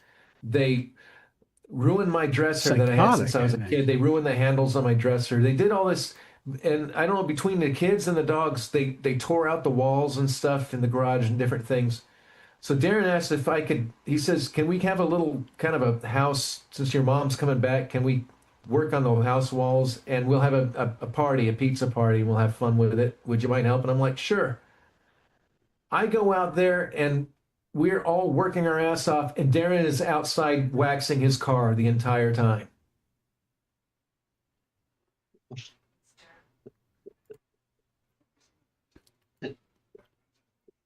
I'm thinking he's changed since then because he admits that he was an asshole, and so I'm kind of hoping he.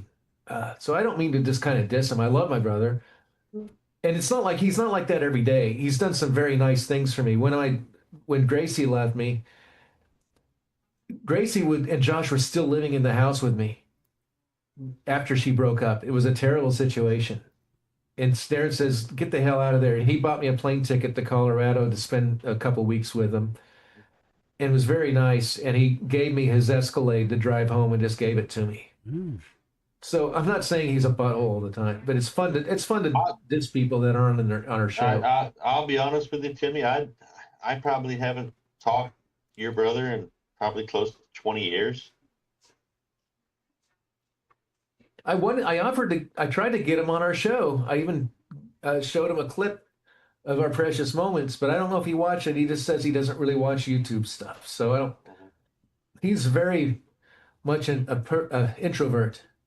The last time I saw him was at Nate's wedding, I believe, when they held it there in Littleton at the whatever gardens. Elitch Gardens?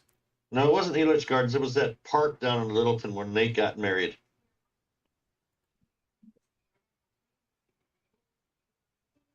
Give me just a moment, okay? All right. Well, there it is. See, this movie is it's called The Lost Zeppelin, and the first 2 hours of the movie were just people in suits talking to each other. And finally, we see the damn Zeppelin. Movies.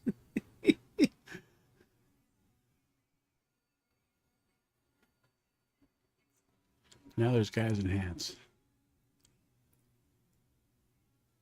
Oh, and Gottschalk just rose up and disappeared. I did what? He just rose up and disappeared. Now you got a screwdriver. I've got all sorts of different tools, and Ah. I have my micro, Oh, there you go. I have this weird globe of a, jellyfish that glows in the dark, and I don't know where I got it. I don't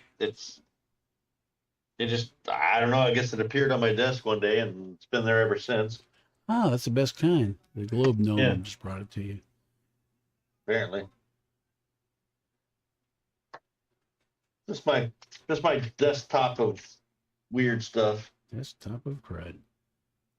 And if any folks in the audience wonder what happened to me, I just got sick of looking at all that damn gray hair.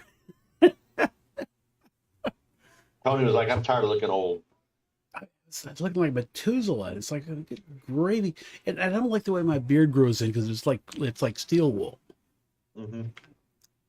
And some people have these like big Santa Claus beards. Me, it just looks like something you'd want to throw, which I did.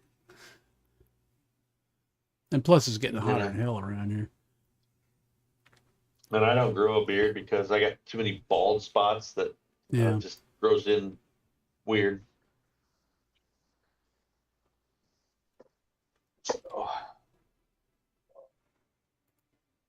And then I have weird beer bottles,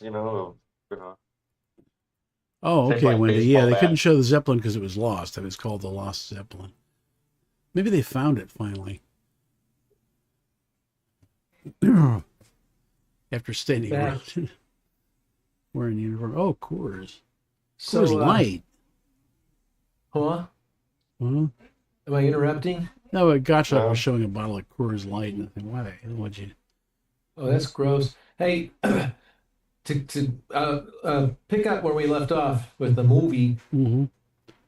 did you notice when Terry decides to go for the briefcase that he's jumping all over the tables in the spinning lounge and over the piano and does it all perfect? Yeah. It's because Rob trained him to one Yeah, day you you- might be in a revolving restaurant. I don't know if anybody made that connection. I'll But I go thought back that and was- watch. It was kind of cool because it's kind of it's probably one of those things you see the second time. Yeah. But that one of the things that was neat is there's a fan from Transforama, and his name is Ricardo, and he started private messaging me about Apology None and about because most of Apology None's fans start out as Transforama fans, Ah. and he was one of those. And he one day asked, "Can I be one of your films?" And I'm thinking, no, but I didn't want to just tell him no. So I'm like, well, let me see what you have, what you can do. Give me like an audition of your voice, and maybe I can put you in a Transforma video, something, you know. And so he became the chef when Terry became the cupcake. Ah. Ah, And he did so good. He surprised me when he did it. And I'm just like, I just broke out laughing. I'm like, this is perfect. And it was so perfect that I asked him, do you want to be in the film too? So he's the chef in the movie. Ah. You know, that you're so funny. So that's kind of one of the neat little stories. But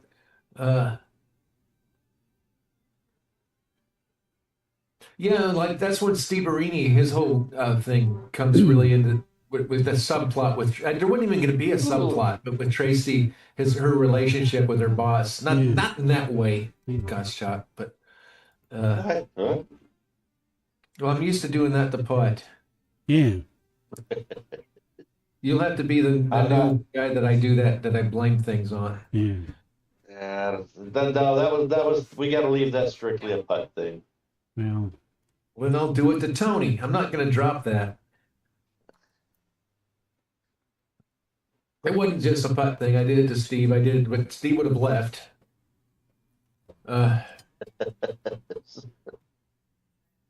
But yeah,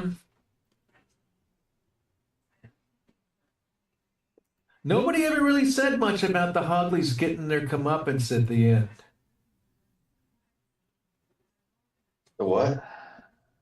The Hogleys, when they finally got what was coming to them. Yeah, I don't- I remember that scene. You don't remember it? I said I remember that scene. Yes.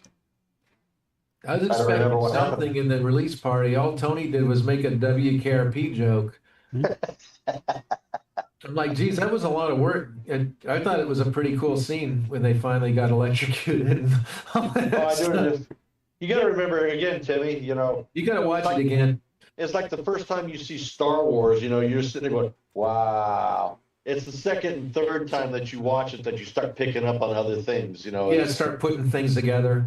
Yeah. That's why I said you're moving And with this far me, out. you'd hate to be in my shoes. That's why I don't wear shoes. But you'd hate to, because I'm the opposite. I like watch a movie and like that was pretty good. That was exciting. And then the more I think about the movie, the more it sucks. It's like, Yeah.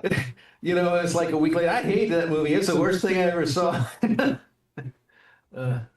And sometimes you do that when you see it in the movie the second time. You're going, "Wow, that wasn't as good the second time as it was the first time." Well, it's like when I saw Iron Man 3 with Putt and Darren and everybody. And at the time, you know, you're caught up in the excitement and the cinematography, and you're like, wow, that was exciting. And then that night, you're like, but why did they do this? And why did this? And it's like, you know what? I think they're trying to shove this kind of political BS down my. Why did they do this to this? And then all of a sudden, and why was this?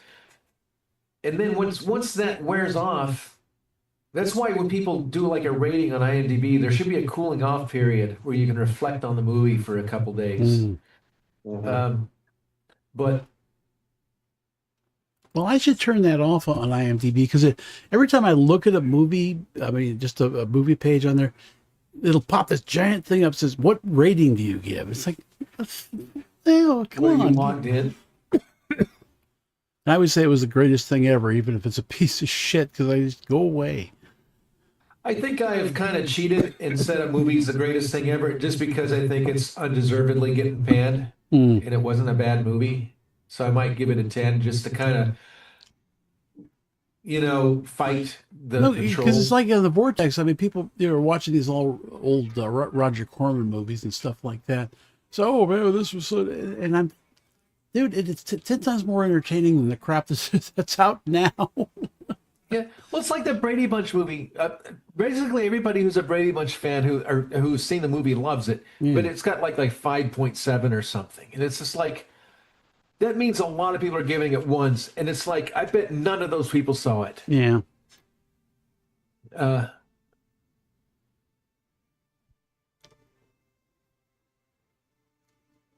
Remember when I watched remember the Gilligan's Island movie that came out where they all got rescued and the Howells bought the island and turned it into a resort? was that the Globetrotters one? I don't remember. Yeah, no, it was, and it must have been Alf, I guess, that they actually had the cast of Gilligan's Island on the show playing the castaways again. It must have been a dream or something, but they had the castaways and they were on the island still, and they're like, well, I thought the Howells bought a hotel resort on the island. They said, yeah, but they won't let us stay there. So they were still stuck on their part of the island. Very well done. It was very neat seeing the cast again, and they looked so much like they did in the 60s because, it was in the 80s, so it wasn't that big of a time difference. Yeah. I was sad when Mary Ann passed away because she's one of the people I would have liked to have met at one of those Comic Cons. Yeah. Wouldn't you agree, Wendy? She floofied during the COVID thing. Yeah. Dawn Wells? Yeah. They said she floofied from COVID, but that always makes me tilt my head a bit. Like, yeah, what? Because normally the people that really floofied from that were like really bad diabetics and people that would have floofied from any kind of flu. She just seemed like she was healthy and young looking for her age. Yeah. Like dinosaur, sure. She was still what, in her late 70s? She looked good like Barbara Eden. I get, Oh, somebody had put on Facebook a picture of Barbara Eden where she looked like she was 110 with a blonde wig. And people are like, "Oh, bless her heart." I'm like, "No, that's not her. It's AI. I hate AI. It's Satan and the people who, I don't know what's worse, AI or the people that use it." And I actually posted a picture, or I think, of her with me at the robot. I said, "This was just a few months ago. This is how she looks." I hate that. I think they did that to Mama Michelle. Oh, I saw one like that. Yeah. They made her look like she was 120 years old. It's like, I've seen pictures of Mama Michelle. She turned into Granny from Bugs Bunny.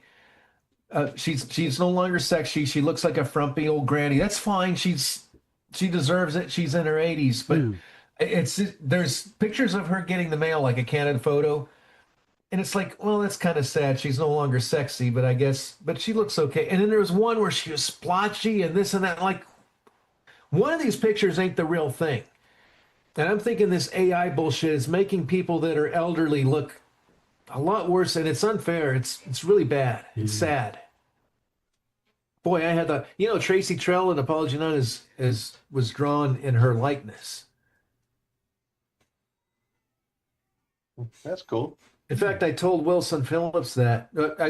Phillips wasn't there, but the Wilsons were. And I gave them an Apology None card. I got to. We lost someone else. We lost Lou Christie since Brian Wilson.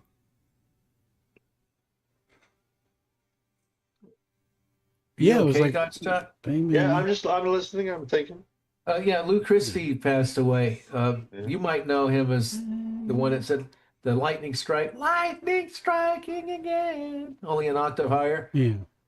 He had a hell of a voice. There's a song I love called "Paint America Love." Mm. Look it up. I played it on Fun Hour number 18, and that's one of those songs that just floored me. Uh, his voice in it. I mean, he did more than falsetto. He's just got a beautiful. He can do it low and high and just. Oh, okay. It's Because just, I hadn't really heard a lot of his range. I just remember those. check it out, Tony. I've got it. Actually, I've got it on my Facebook wall. Look, a couple stories down. I did a in honor of in memory of him. I put a link to that. It's got a slow beginning, so to put it into about a minute of the song because it's got a piano intro, which I'm not a fan of, but get into the song. His voice when he sings low and high, it's like this is a trained vocalist. He is awesome. Because I used to It's think not just everybody who sang that kind of Frankie falsetto. Valli shit. Yeah. What? Because I used to think everybody who sang that style of music was Frankie Valli and the Four Seasons. And this No, listen, and do then me the a first favor. thing out of everybody's mouth is, "What about the Bee Gees?" That's different. Yeah, do me a favor and actually go to my Facebook and Oh, yeah. look it up. It's called Paint America Love. Yeah. It was from 1971, and it was this. The whole album was really good. But that song, when he hits the lows, it's just like shit. This guy is good. It like bring. It's still. My arms are. If I had hair on my arms, they'd be standing up right now. Did I tell you about the snake that got shot? Did you hear that story? No.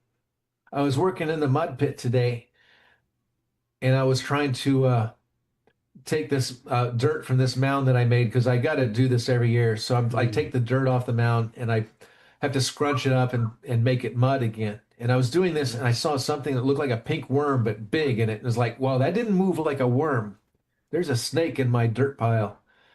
And then it popped its head up and it's looking at me. Kind of like your finger there, just like that. And it's popping up there. Yep, just like that. And it's looking at it, just like that. And it's red with black and yellow stripes. I'm thinking this could be a coral snake or it could be the other snake. And I got out of the mud because I didn't want to take any chance. So I went back into the house and looked at it. It was a king snake. So I'm okay with it.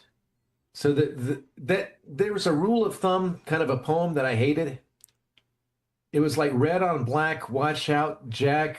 Red on yellow, you're a dead fella. I don't know what the fuck they're talking about. So I'm just like, look at it this way. If it's yellow or red, it's a McDonald's color and McDonald's will kill you. That's the best way to look at it. Red on yellow, kill a fella. Yeah, but see, the way they do it, it could just be, I think my way is better at remembering. It's easier than the rhyme. Anyway, it's a king snake, so it's okay. Yeah. It was red and it had yellows bands, but it had black separating the yellows. And I remember to take a really good look at it. But like I was telling Tony, even coral snakes, as dangerous as they are, most scary animals don't want to mess with you. They just kind of they don't want confrontation. They just want to do their own thing. So rattlesnakes might want to. I think they want to kill you. So do fire ants. Yeah. Lee Majors and Lindsay Wagner are scheduled to be at the Fanboy Expo in Orlando. I'm actually that'll bring looking at Steve there, but I guess Steve hates us, so he's not going. If I'm going to be there, I guess. I'm sitting here looking at the guest Laura list. says red next to black, friend of Jack. Red next to yellow will kill a fella. But I thank you for that, Laura. But it's hard to remember if you're half brain dead like me. I've got an artistic mind, which means my memory isn't for word and number verifications and stuff. It's like I think differently. So me, I just think of McDonald's. Speaking of McDonald's food killing you, I said this earlier. Our whole first hour, nobody was here, so I can repeat some of the stuff. So I've been buying the stevia stuff from Walmart, but it said made with stevia. And I'm like, well, if it's made with, what else is in it? So I looked at the first ingredient, and it was called toxic boombagoo or something. I'm like, well, what the hell's that? And so it's kind of scared me. And it's like, I'm trying to get better and eat healthier. And then I saw Kennedy up there saying sugar, and he was very adamant that sugar is it kills all your organs. And I'm like, I didn't know that. I knew it caused diabetes and tooth decay, but he started scaring me. So I went and ordered pure stevia off Amazon without any fillers. Mm. And it was like 20 or 25 bucks. And this bag came and it was kind of small. I'm like, well, shit, this will last a weekend, with my tea, on my weekend. And but I read it. It said this is 300 times stronger than sugar. So test it first. I'm like, oh, really? So I just put a little bit in, and wow, they're right. So might be a good alternative to think about because it's natural. Mm. I'm not a doctor, so don't sue You me don't if play it one on kills TV. you. You know, but, that guy passed away a couple, last Who week. did? The guy who did the commercial that said, "I'm not a doctor, but I play one on TV." Oh, I didn't know that was a real commercial. I thought it was a meme. Well, beams always come from somewhere. Yeah, they come from like the And fallen. this guy I had wonder been if on that a soap fallen and opera. can't get up lady's still around because that was like 40 years ago and she was 80 then. No, she didn't even survive doing that commercial for crying. I like the way she was so proper. I have fallen and I can't get up. I used to have a T-shirt that had a horsey on his back, and he said, "I've fallen and I can't giddy up." It was such a dumb shirt. I think I found it at a thrift store, and some woman at the post office thought that was so funny. I'm like, well, I'm glad it made somebody's day. Yeah. And carrying off at things that nobody was here to see Yeah. on this show. On my birthday, I met a guy at the pizza place where we had our cruise, and he had a Jeep there for the car club. He's from New Jersey. This will be real quick. He's from New Jersey, and he was talking about this and that. And I said, "Hey, do you know a little bit about the drones? Because that was kind of a big story about these big drones that were the size of SUVs invading New Jersey." And he smirked and told me that was his career, that he's in drone reconnaissance for the military. And he told me that whole thing, it was the Army uh, basically being idiots. And they didn't tell the FAA or anything what they were doing. And they were doing all these exercises off the coast illegally. And he started just telling me all this different stuff. So that's why even the Trump organization, everybody wanted this transparency. And even he was saying the same bullshit that the last administration was saying. So they were just covering for the Army being stupid. I think I kind of believe it. And the guy, he talked my ear off about all the details about drone reconnaissance and military stuff. And I thought it was interesting. Oh, yeah. And he apologized several times. And then the next day he emailed me and apologized again and gave me a link to some drone stuff. So he was very passionate about his drone stuff. So yeah, I thought that was interesting. Yeah, but you know what it reminds me of? It was an incident back, I think, in like 57 or 56, about the Air Force and the FAA, the commercial flights, not communicating well enough with each other. And what happened was over Pacoima, California, Air Force fighter jet ran into an airliner because they weren't coordinating the air traffic control with the military. And that basically the debris fell down onto a high school there, and it was the high school that Richie Valens went to. And he wasn't in school that day, but it's what gave him his fear of flying, which he should have probably gone Wait a with. second. A jet plane fell on Richie Valens' school? Yeah, it hit a DC-7, so it was a jet fighter and a propeller Because airline. I've seen La Bamba, and that's when his girlfriend found out about his floofing was in school, like on the radio. Because so it's there been were- a few years before. Yeah, it was a Wow. few years before. That's why he was afraid to fly. I Yeah. think. Oh, and I did find out a little bit more. There was I found out some more information about that the day the music died. So it looks like what happened was it was a student pilot. He was a young kid, maybe 20 years old or something. And he worked for another guy. It doesn't matter. The thing that matters is he had a lot of training, but he failed his course as far as like flying in weather. He wasn't certified for it. So there were these a weather debriefer basically dropped the ball, and he did not tell them that there was this huge front coming in that was enveloped all of Kansas with blizzards, and it was coming their way, and it was already starting there. And he ignored those weather bulletins and was just telling them kind of the local stuff. And so the guy wasn't certified to do that kind of flying, but he didn't think he was supposed to. Yeah. I mean, he thought he was just doing this and that. It was kind of routine. So they said the other big thing is that Bonanza they were flying had this attitude gauge. It wasn't. It was basically the old school one that was basically the opposite of the one he was trained with. Oh, okay. So basically, he didn't know how to use the gauge to show where the artificial horizon and all that kind of stuff. Because they were only 6 miles from where they took off. Yeah, they barely got off the ground, and it just all of a sudden this giant snowstorm. It was like a blizzard, wasn't it? Yeah. Yeah, and the boss that I guess that owned the plane, he said he saw them. He saw the taillights of the plane go down. I mean, that was that quick. Yeah. So that's I think that's basically what happened. And there was like some people there was an urban legend because they found a gun. There was an urban legend that the Big Bopper survived and they shot him or something. Oh, I remember that conspiracy theory. Yeah, so the Big Bopper's son had his body exhumed. And actually, they opened up the coffin and he saw his dad for the first time, which I thought was interesting. I didn't realize then that people looked like people because I'm so used to movies where it was just skeletons with worms crawling out of their eyes. But no, I guess as Tony said, it's they're kind of waxy, but they're still look like they did basically once they're embalmed.